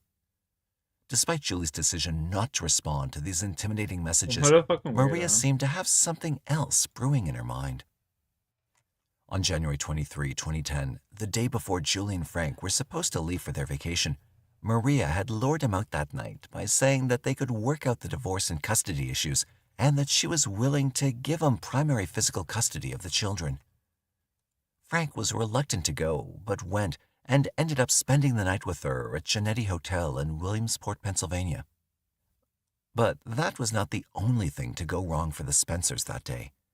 In the early morning hours of January 24th, 2010, the Millville Road home where Frank's mother lived went up in flames. What? That's what it was. Wild. Initially, there was significant concern that Frank's mother and his children were inside the house, which was completely engulfed in flames.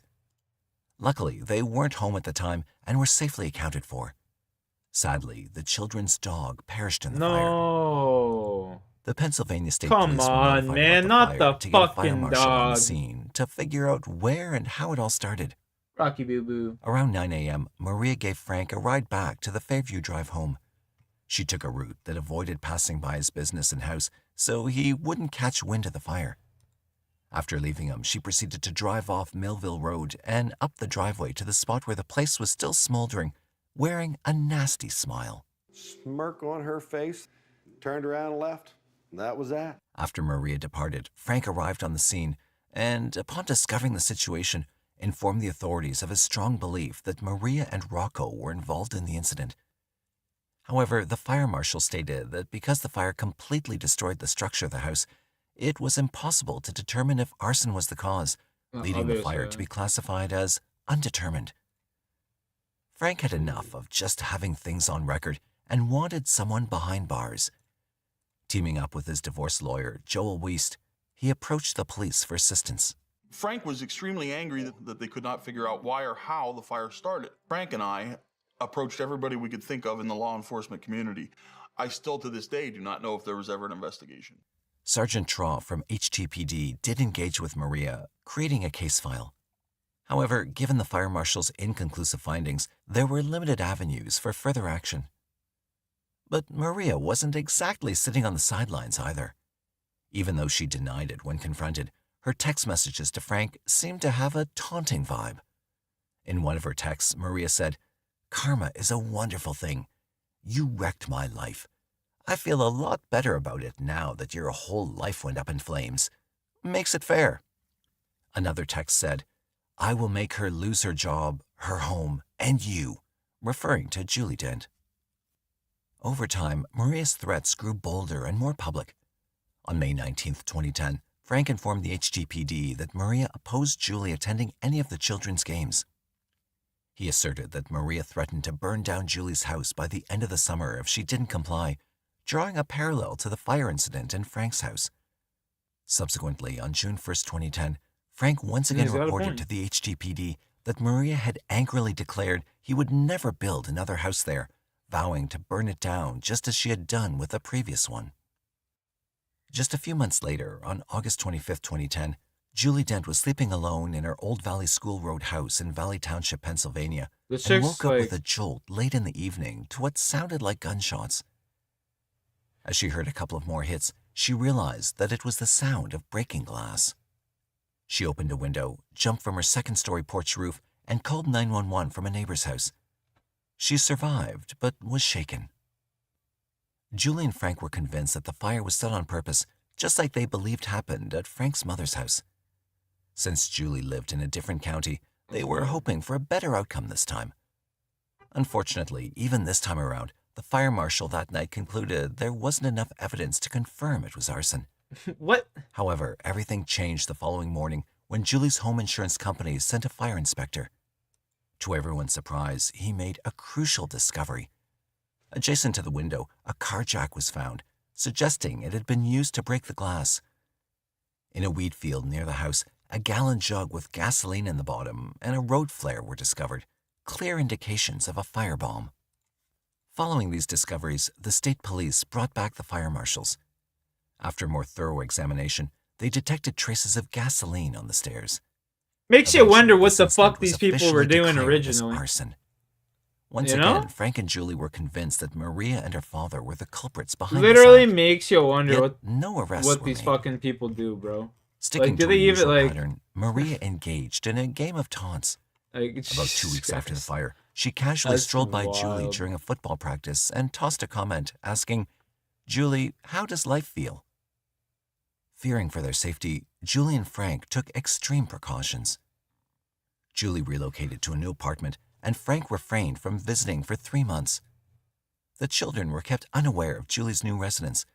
The couple even took a brief break from each other before eventually finding their way back together. Had the two of you talked about spending the rest of your lives together, perhaps? We did.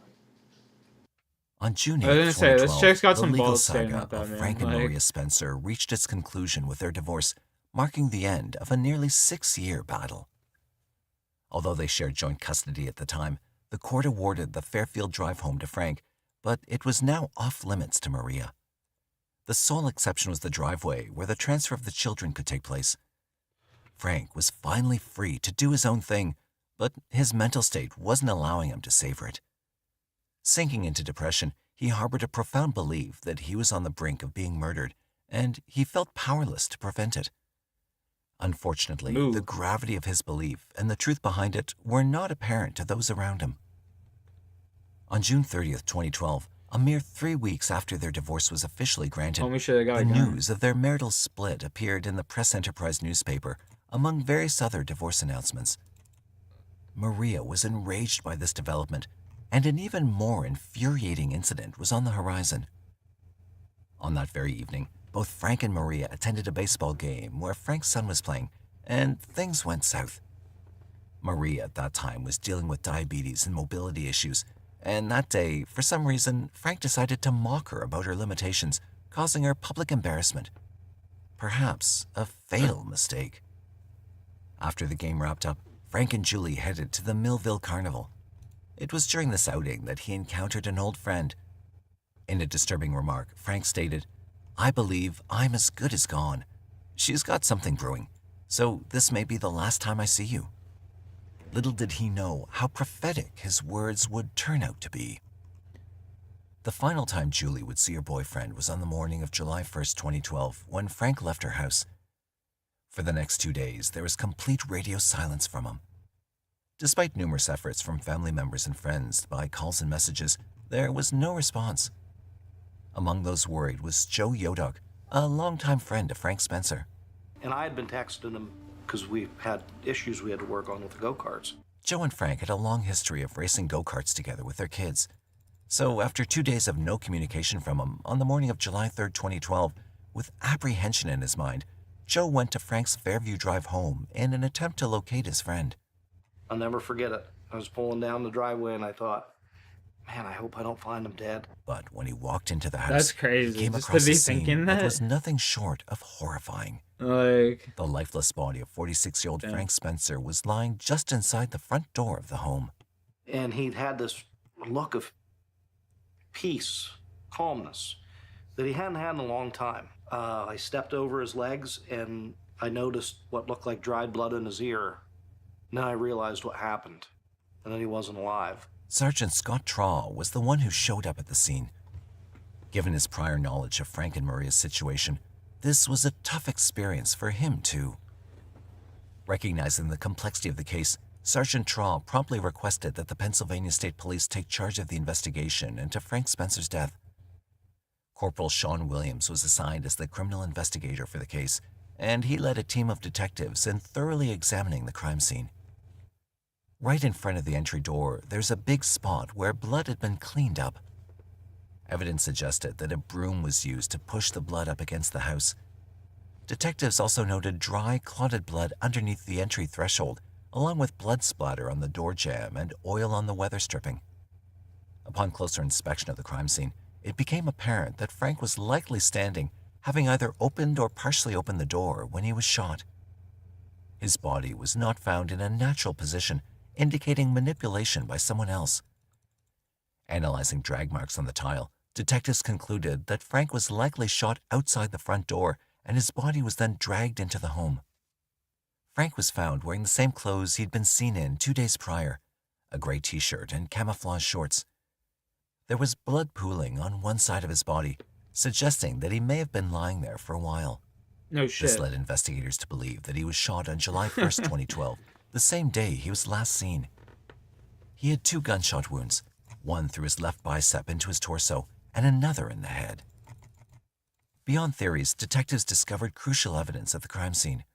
One significant piece was a shoe impression found in the blood. Although unidentifiable at that moment, investigators recognized it as a key trace left by the perpetrator. Furthermore, an out-of-place yellow cleaning glove was observed in the kitchen, a detail that seemed odd given that the home did not appear freshly cleaned. Investigators surmised that the perpetrator might have used the glove in an attempt to clean up the crime scene. As investigators meticulously processed the crime scene, they observed 2 notable absences. Frank's car, a Harley-Davidson pickup truck, and his dog, a Weimaraner named Muttley, were both missing from the house. The car was eventually located in Sunbury Township, approximately 30 miles from the murder scene. Intriguingly, it was found just a few blocks away from the Brass Key Bar, owned by Maria's brother, Anthony Sanuti. Detectives took advantage of video surveillance footage obtained from local stores and businesses along the highway surrounding Frank's home to aid in their investigation. They were able to piece together Frank's coming and goings from the night before and the morning after the June 30th baseball game. Frank's truck was captured on surveillance around 9 a.m. on the morning of July 1st, navigating the highway towards Sunbury. Unfortunately, the surveillance footage quality was too low to determine who was driving the vehicle. Based on these recordings, detectives suspected that Frank was murdered around 8:30 that morning. Frank's wallet and credit cards were discovered in the truck, ruling out robbery as a motive for the killing. Notably, the keys to Frank's truck and his cell phone were missing.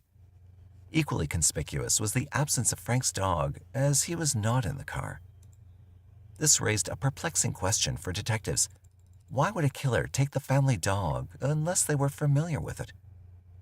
Eventually, the dog would be found, but with an unexpected twist.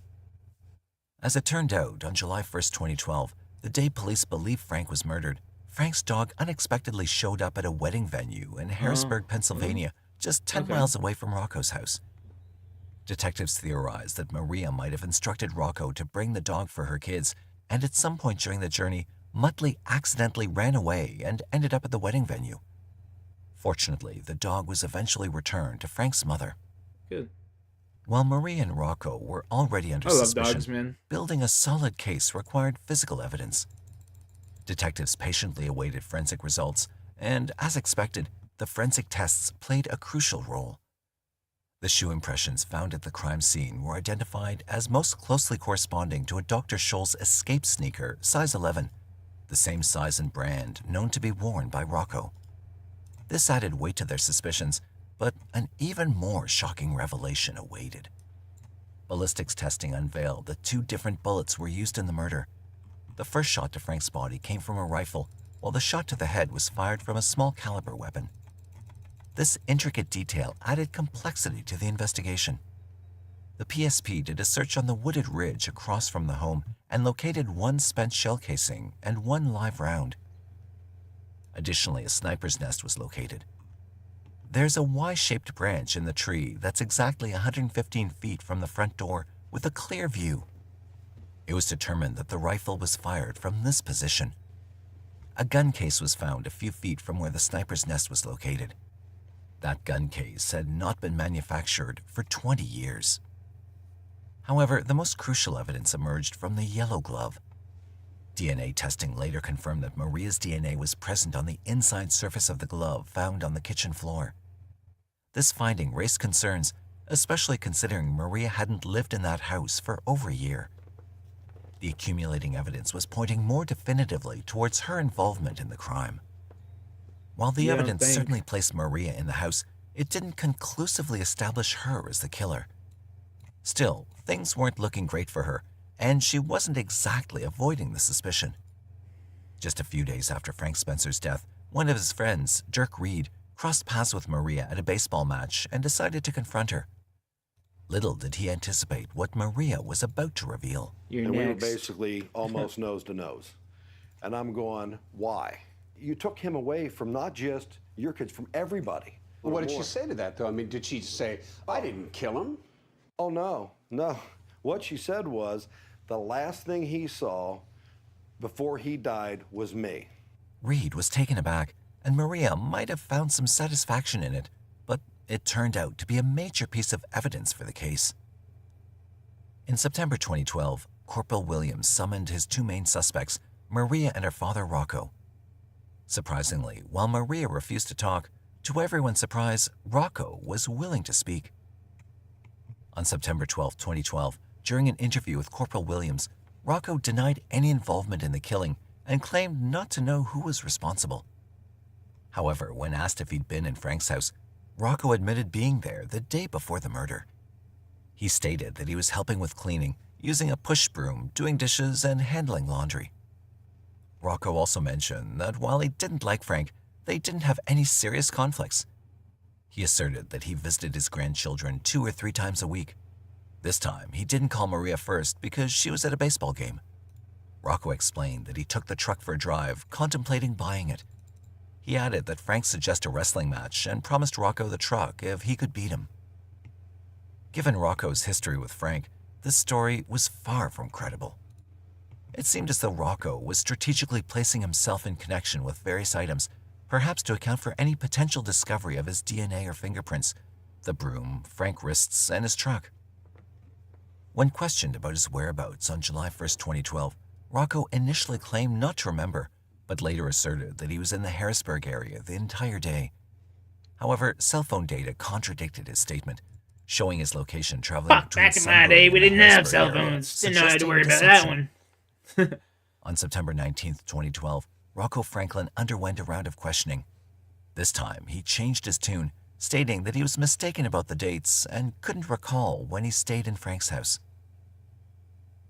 With circumstantial evidence gradually piling up, prosecutors decided to convene a grand jury to assess whether there was enough evidence to charge Maria Spencer and her father, Rocco Franklin. During her testimony before the grand jury, Maria asserted that she knew nothing about the case. She claimed to love Frank dearly and denied any responsibility for his death. Additionally, she denied sending intimidating messages or making threats. On his part, Rocco also denied everything.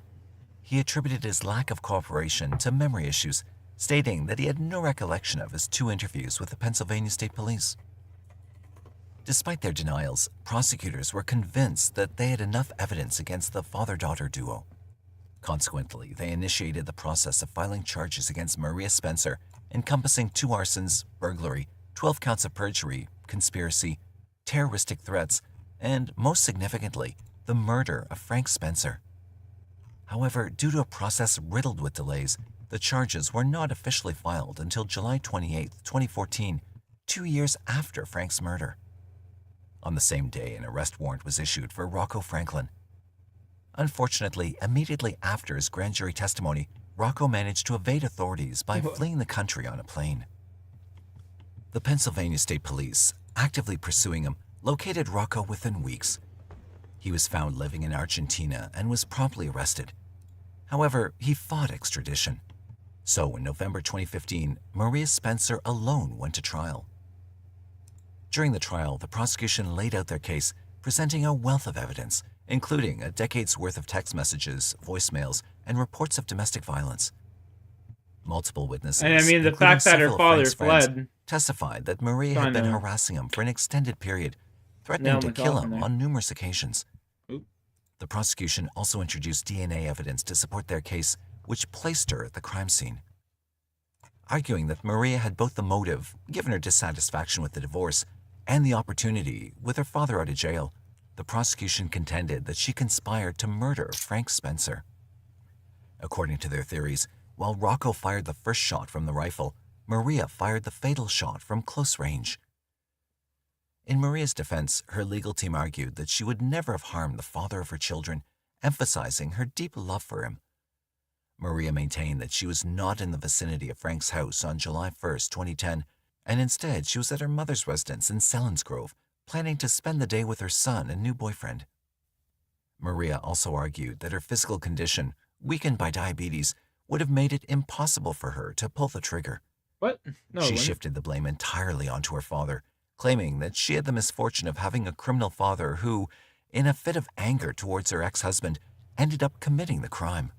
Bro, I swear to God, this Despite these arguments, after a 2-week jury trial on November 20th, 2015, the jury delivered a guilty verdict against Maria Spencer on all 26 counts. Good. On December 18th, 2015, Maria Spencer was sentenced to life without parole plus 50 years. Despite the verdict, outside the courtroom, Maria remained all smiles, sticking to her claim of innocence. I did not kill Frank Spencer, and I never wanted Frank Spencer to die. I love that man.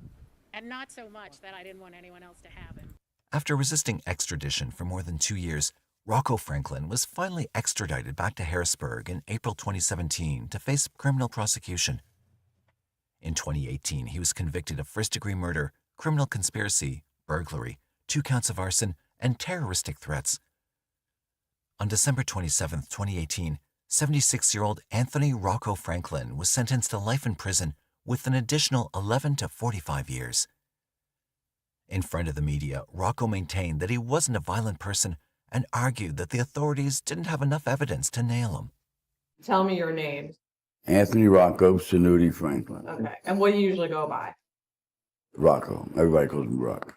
You know, I'm a street guy. I don't bother with people I don't I'm like. a street guy, says the guy dressed in orange. Man for the mob. These people crazy. They read too many storybooks, these guys. Well, self-described means that's coming from you, right? Did you tell anyone that? Come on. People say anything. I don't bother you, you should never bother me. Sure. Okay. Have I never convicted a violent crime in my life? You know that? That's actually not true. You're in. Yeah, this guy's sitting in jail for life. This guy's sitting in jail right now for life, saying I ain't never been convicted of a violent crime. He's in there for murder. So where they come Except from? murder. Well, this is outrageous. Not one shred of evidence. You know that. You killed Mr. Spencer? Of course not. Don't talk ridiculous. I'm not a violent guy. This story should have ended here, but it's taken some unexpected turns. Following her conviction, Maria fired her defense attorney, Christian Hoey, citing incompetency, and sought an evidentiary hearing in 2021 to assess whether her previous attorney provided ineffective counsel, potentially warranting a new trial. During her trial, she'd expressed a desire to have her children, Cyrus and Frankie Spencer, testify as witnesses, but her counsel did not allow their testimony. Additionally, she submitted multiple motions, one of which asserted that her brother, Anthony Sanuti, testified during their father's 2018 trial that Rocco had confessed to acting alone.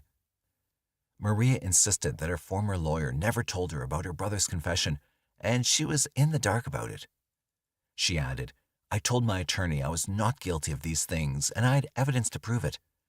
I trusted in what he said and trusted in the legal system."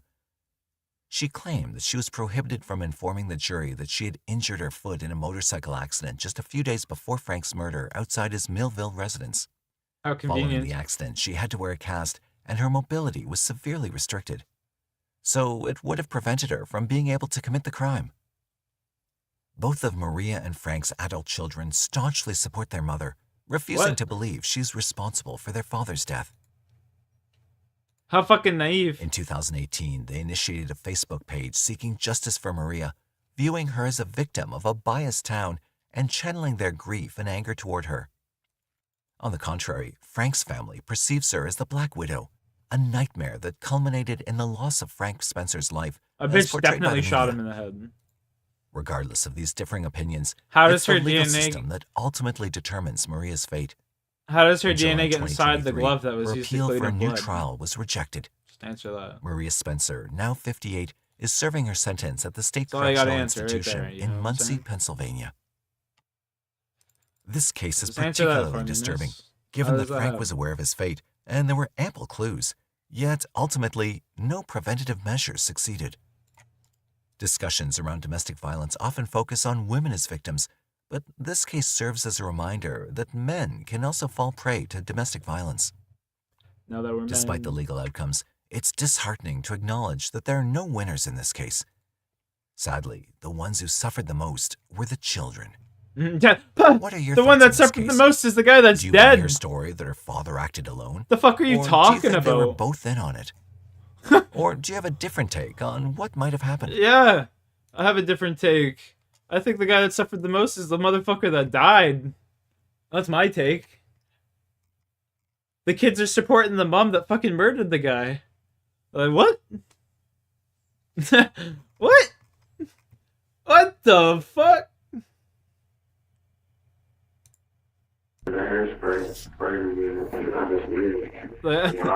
Am I missing something?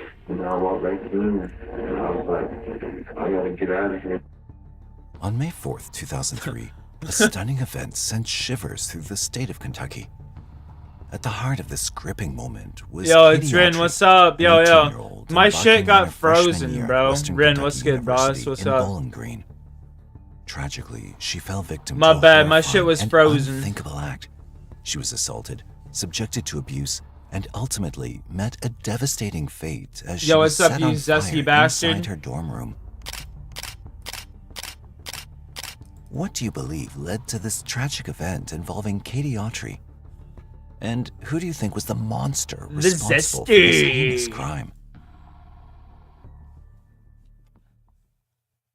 Melissa K. Autry, affectionately known as Katie, entered this world on June 10th, 1984 in Regine, Kentucky.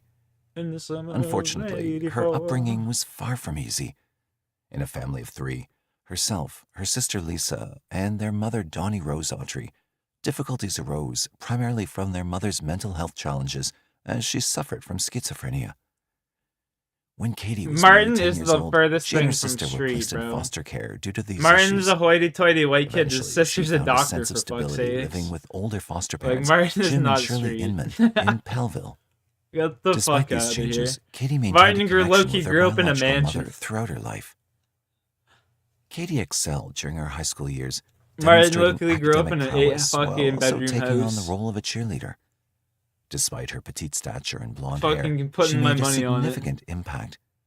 Upon graduating from Like, Hancock bare County minimum High School 6. in 2002, Katie You're made a impersonating deliberate the old choice to guy? attend Oh, Western okay, Kentucky okay. University. Oh, and yeah, continue her that's plan right. on You're right. becoming a You're dental right. He did hygienist. say that. Katie You're right. commenced He her did say that. Okay, okay. Okay. I was like, bro, there's no fucking shot you actually believe that, right? Okay. Okay. I feel better now. Bro, how is this cocksucker hitting me so much? freshman year at WKU in the autumn of 2002, relishing the newfound freedom and experiences that college life offered. She struck up a close friendship that led to her becoming roommates with someone she Bro, connected stop with. hitting me with that fucking... Together, they fire. frequented parties, indulged in drinking, and embraced the social scene on campus. During this time, Katie also began to explore her own sexuality, a journey that led to her being labeled with a hurtful nickname, Ho Dyke? from the Second Flow, as jokingly mentioned by one of her friends named Logan. In her romantic life, Guess Katie I was was wrong. involved in a more extended, intimate relationship with a person named Maurice. However, Maurice Roasty was little piece of already in a bacon, relationship nice. I'm with gonna someone have from some another town salmon and wasn't with seeking a like a serious nice commitment with Katie. salad, a nice little vinaigrette on it, During her balsamic freshman year in vinaigrette, college, and Katie made a some rice. significant I think choice to maybe some emancipate broccoli herself if from the I've got Kentucky some, foster care system. This or maybe decision some was Brussels driven sprouts by or her something. I desire don't for know. independence. See what I got? However, while striving for autonomy, she faced a substantial consequence, losing the financial support she received for her college education as a foster child. With this sudden shift in her circumstances, Katie had to navigate a new reality where she no longer had her college expenses covered. To manage, she reduced her status to part-time enrollment and ventured into Either multiple that or off-campus BLT. jobs to make ends meet. Among these various occupations, she briefly worked as an exotic dancer in order to support herself financially. Dude, I wish I could be a speed chick, man, and Throughout just her life, fucking Katie had garnered shove my numerous coochie accolades around and and honors make fucking in both couple school racks, and you know? college. Jesus Christ. From being recognized as academic all-state to earning titles like Honor Roll Student of the Month and Most Improved Cheerleader 1998 to 1999, she had a track record I of fucking achievements. wish, man. However, as she stood at the cusp of eagerly anticipated future endeavors, an unimaginable You know what'd be the horror worst, was though? Being like lurking an ugly just around chick. the corner, ready to disrupt her life in a devastating way. That's living life on ultra On hard the mode. evening of Saturday, May Hey, 3rd, get back here. 2003, Katie and her roommate planned to attend Oh the yeah, Pi Red Kappa Baron Alpha Pizza. How frat is it? party What kind of hosted on their pizza? campus. Prior to the party, they'd been pre-gaming, causing Katie to become intoxicated before arriving. Pre-gaming, When they reached the pre-drinking, party, dog. Katie was already drunk. It was a known trait for Katie to become emotional and tearful when drunk, often requiring her roommate to look God. after her. Spotting Maurice at the party, Katie asked him to dance, but he declined. This rejection upset Katie, leading to a confrontation between her and Maurice. Her behavior turned frustrating and disruptive, prompting the host to request her departure as she was causing a disturbance. To patch him. As per the fraternity pledge, they were inclined to drive people home. So one of the attendees volunteered to take Katie back home as she left the party. However, her roommate, who was enjoying herself, opted to stay and promised to check in on Katie later. Expressing gratitude to the driver for ensuring Katie's safe return, the roommate planned to spend the night elsewhere with a friend, but became concerned about Katie's well-being. Around 2:30 a.m. on May 4th, 2003, a short while after Katie had left the party, the roommate called to verify Katie's arrival home and ensure she was safe. No answer, though. Katie answered the phone and told her roommate she was lying in bed. She then told her roommate there was a guy in her room and she was scared. Katie even told her roommate that she didn't know the guy that was in her room. Seeking reassurance, the roommate asked to speak with the individual in Katie's room. A male voice came on the line, identifying himself as the person who had escorted Katie home. He explained that he ensured her safe arrival to a room due to her intoxicated state, reassuring the roommate not to be alarmed. Before ending the call, Katie's roommate sensed the presence of a second male voice in the room. Despite this, she wasn't overly worried and assured Katie that they'd catch up in the morning. But about a half an hour later, the fire alarm rang out at Hugh Poland Hall, a typical occurrence in a college dormitory, often triggered by someone mistakenly burning popcorn. Students, some groggy from sleep and others still under the influence of alcohol, began evacuating the building, assuming it was just another false alarm. However, when firefighters emerged with a severely burned body, the gravity of the situation hit them. It became evident that something incredibly serious had occurred. The first responders swiftly entered the dorm room, pinpointing the origin of the fire.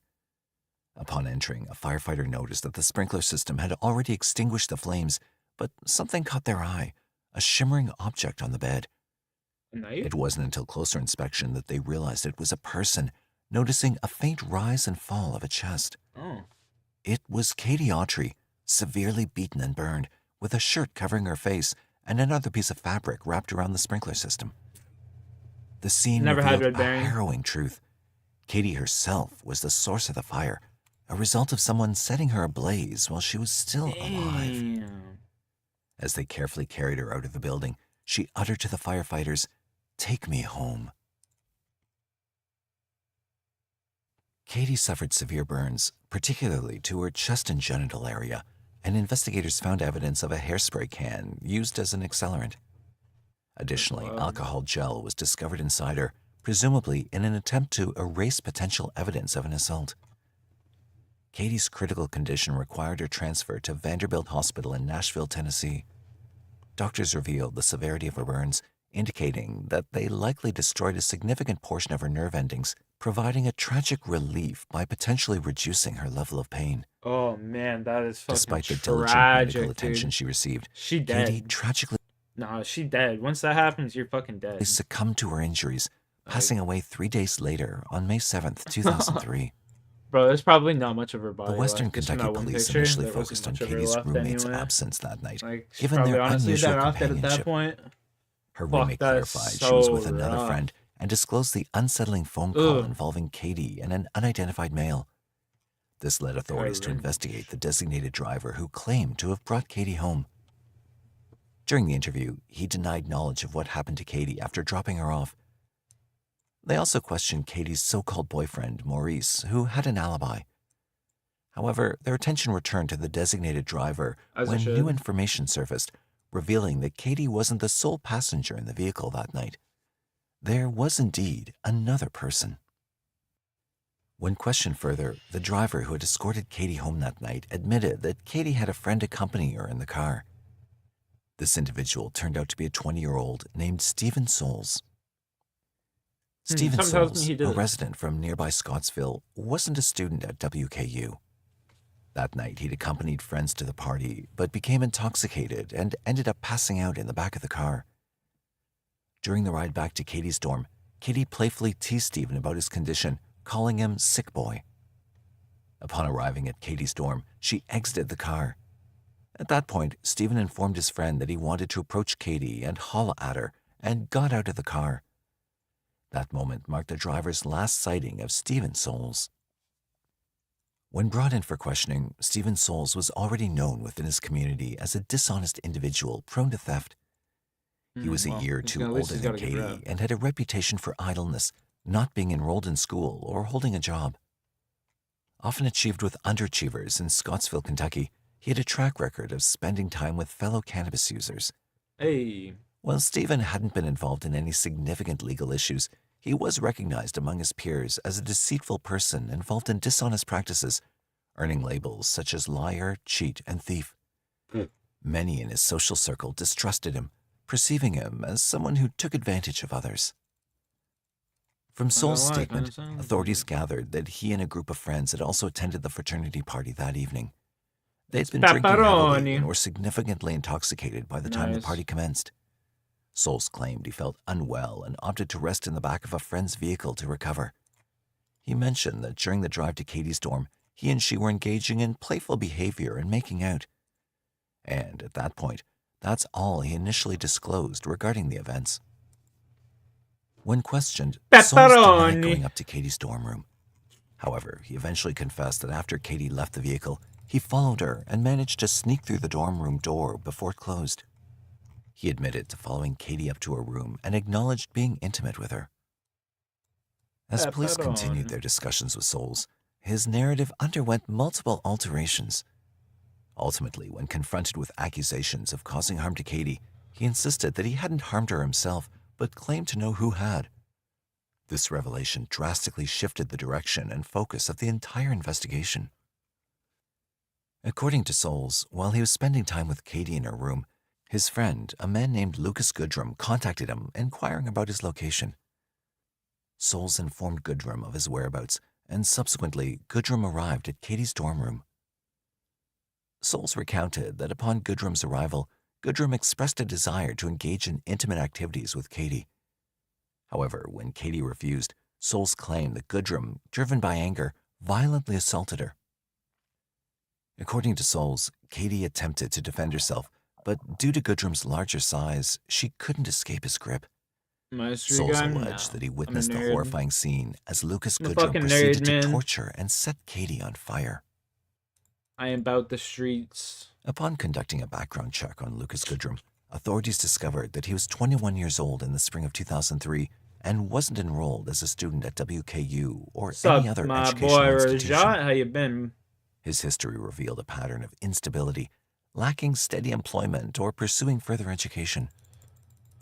How you Goodrum been, had boss? experienced a failed marriage and was a father to a young son. Allegations from his ex-wife suggested that Goodrum had been abusive toward her. Moreover, the day prior to Katie's attack, Goodrum had been arrested on domestic violence charges related to his then-girlfriend. These details painted a troubling picture of Goodrum, indicating a history of violent behavior and instability, portraying him as someone with a troubled past and concerning behavior. Goodrum's family background revealed that his mother had married a stepfather who happened to be an heir to the well-known Dollar General stores. With this familial connection to wealth, Goodrum often received financial support despite his reluctance to work, frequently indulging in substance abuse. Eventually, he relocated to Scottsville with his mother and stepfather. Now, as far as the two suspects were concerned, Dragon Medhelm shared a friendship, but also had frequent disputes, largely stemming from Goodrum's perception of Souls as a freeloader and dishonest individual. There was an incident where Souls allegedly told Zeno, are you in my chat, bro? that Goodrum was cheating on her, resulting in an argument between the two. In the heat of the moment, Goodrum resorted to using a racial slur directed at Souls, who was of mixed race. Despite these tensions, on the night of May 3rd, both agreed to spend time together and attended a party in the company of mutual friends. Zeno, can you do me the biggest favor in the world, bro? When Can you questioned come by to the World police, Goodrum admitted to encountering 373? Katie at the party, but denied ever visiting Actually, the never dorm room. mind. I'm just gonna swap worlds after But this. evidence Never mind. surfaced Don't from worry a about it. resident assistant at another dorm, Don't worry about it. placing I'm Goodrum chilling. in the lobby of that building around 2:30 We big a.m., chillin', boss. coinciding with the Don't time of the stress phone call it. between Katie and her roommate. I know what I'm gonna do. However, despite these details, Goodrum staunchly maintained that he had no knowledge of the assault and murder of Katie Autry. Furthermore, both his stepfather and mother asserted that he was at home before the fire alarms went off at 4 a.m., providing him with an alibi for the time of the incident. The police What did I suspected need? that there was I more need to to the story teleport. than what had been disclosed. Need to They leaned teleport towards out of accepting here. Stephen Souls' version of events from that night, But I think that'll highlighting be alright. Goodrum's known history of violence in contrast to Souls' lack of such a history. According to the police, they found no substantial reason to distrust Stephen Souls' narrative. As a result, on May 12, 2003, both Souls I and need like a Goodrum house were tab or a apprehended and Varrock charged tab with or some first-degree shit. capital murder. But I'm gonna just use my The home gravity of the teleport. charges meant that they were both facing the And I'm just possibility gonna of swap the death worlds, penalty. find someone that's already fighting the beast. While awaiting trial, forensic No, I shouldn't analysis have- revealed oh, DNA true. evidence All retrieved you from gotta inside do, Katie's body. yeah, don't even worry about it. Don't even worry about it. Despite attempts All to you erase need is a evidence through burning alcohol amulet, gel use and and then use burning, lava maze. male but bodily it's fluid chill. was discovered, and it matched Stephen Souls' DNA. However, big there was chilling. no evidence found in the room that could be attributed to Lucas Goodrum. Upon questioning, Souls admitted to assaulting Katie, but claimed that he did so only after threats from Goodrum, fearing for his own life if he refused. Despite Souls' admission, the the lack of substantial evidence against Lucas Goodrum left authorities uncertain about securing a conviction against him. Given the dilemma surrounding the case and the lack of evidence against Goodrum, authorities opted to offer Stephen Souls a deal. In the agreement, Stephen Souls consented to plead guilty to a range of charges encompassing murder, assault, sodomy, arson, robbery, complicity to commit robbery, and complicity to commit assault. As a result of this plea deal, the death penalty was removed as a potential punishment for Stephen Souls. In return for this plea, Souls was obligated to testify against Lucas Goodrum during Goodrum's imminent capital murder trial. During his testimony, Stephen Souls altered his account once more. He maintained that Goodrum was the individual responsible for the initial attack, beating, and assault on Katie. However, Souls now asserted that after being coerced by Goodrum to commit assault, he was the one who sprayed the hairspray and set Katie on fire. He claimed that these actions were carried out under Goodrum's instructions and threats. This new testimony contradicted his previous statement where he'd implicated Goodrum as the one who burned Katie alive. According to the evidence, Stephen Souls was the sole individual whose DNA was discovered at the crime scene. He ultimately confessed to both and setting Katie on fire, leading to her tragic death. Conversely, Lucas Goodrum had an alibi for that night and vehemently denied any involvement. No conclusive evidence directly linked Goodrum to the crime. The only connection was Souls' testimony and a statement from a jailhouse informant alleging Goodrum's confession while awaiting trial. However, this evidence was deemed insufficient by the jury. Consequently, Lucas Goodrum was acquitted of all charges and subsequently released in 2005. Prosecutor Chris Coron accused Goodrum's parents of dishonesty in their attempts to shield him from legal repercussions. Despite these accusations, the evidence fell short in keeping Goodrum incarcerated. Goodrum, having spent the past 2 years in jail, expressed indifference towards Souls, stating, "I don't have feelings either way." He expressed his contentment at being released and regaining freedom, rejoicing in reuniting with his family. Goodrum mentioned plans to relocate to Texas to work on his family's ranch. Katie's family experienced profound devastation, believing that Lucas Goodrum escaped justice for the murder of their loved one. What about the Stephen Souls, however, received a girl that sentence of said life she heard two imprisonment people with there? no chance of parole. Didn't she, like, testify? Presently, he remains in the Kentucky Department of Corrections, serving a sentence for his involvement in the tragic events surrounding Katie's death. This case has already captured significant attention within the community. The public's involvement and their perception of the events became a major news story at that time, drawing widespread interest and discussion. The controversy surrounding Goodrum, who was white and affluent, contrasted with Souls, who was of mixed race and less financially privileged, escalated the case to another level of intensity. Many individuals held the belief that Goodrum's freedom was facilitated by his wealth, allowing him access to top-tier legal representation, a privilege not afforded to Souls.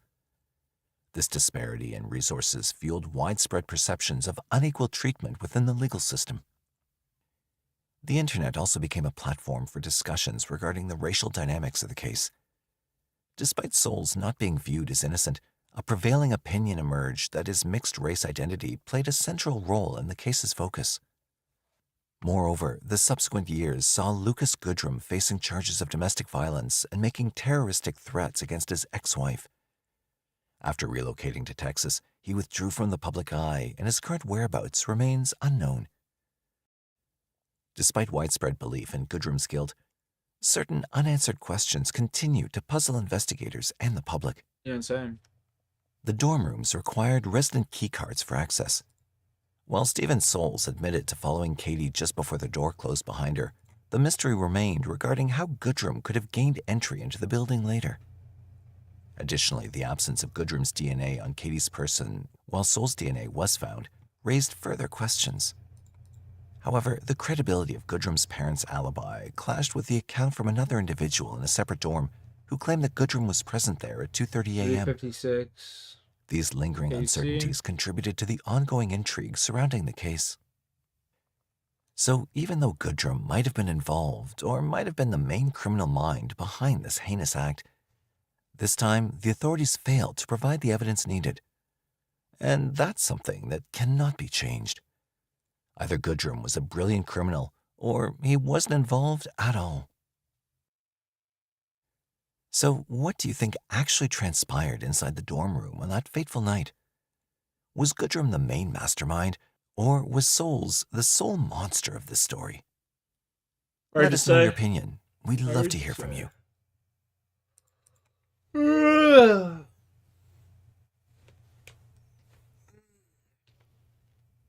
Oh, shit.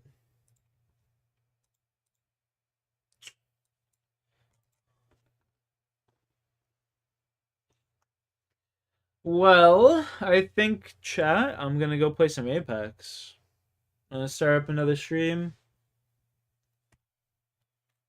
Rock some Apex, you know?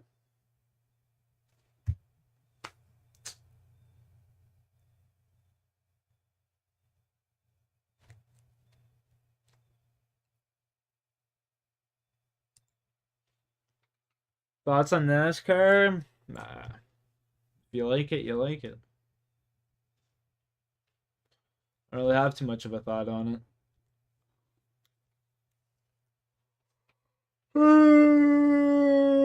Alright, I'm gonna start up another stream. I'm gonna go play some Apex. I'll talk to you guys later. See you then.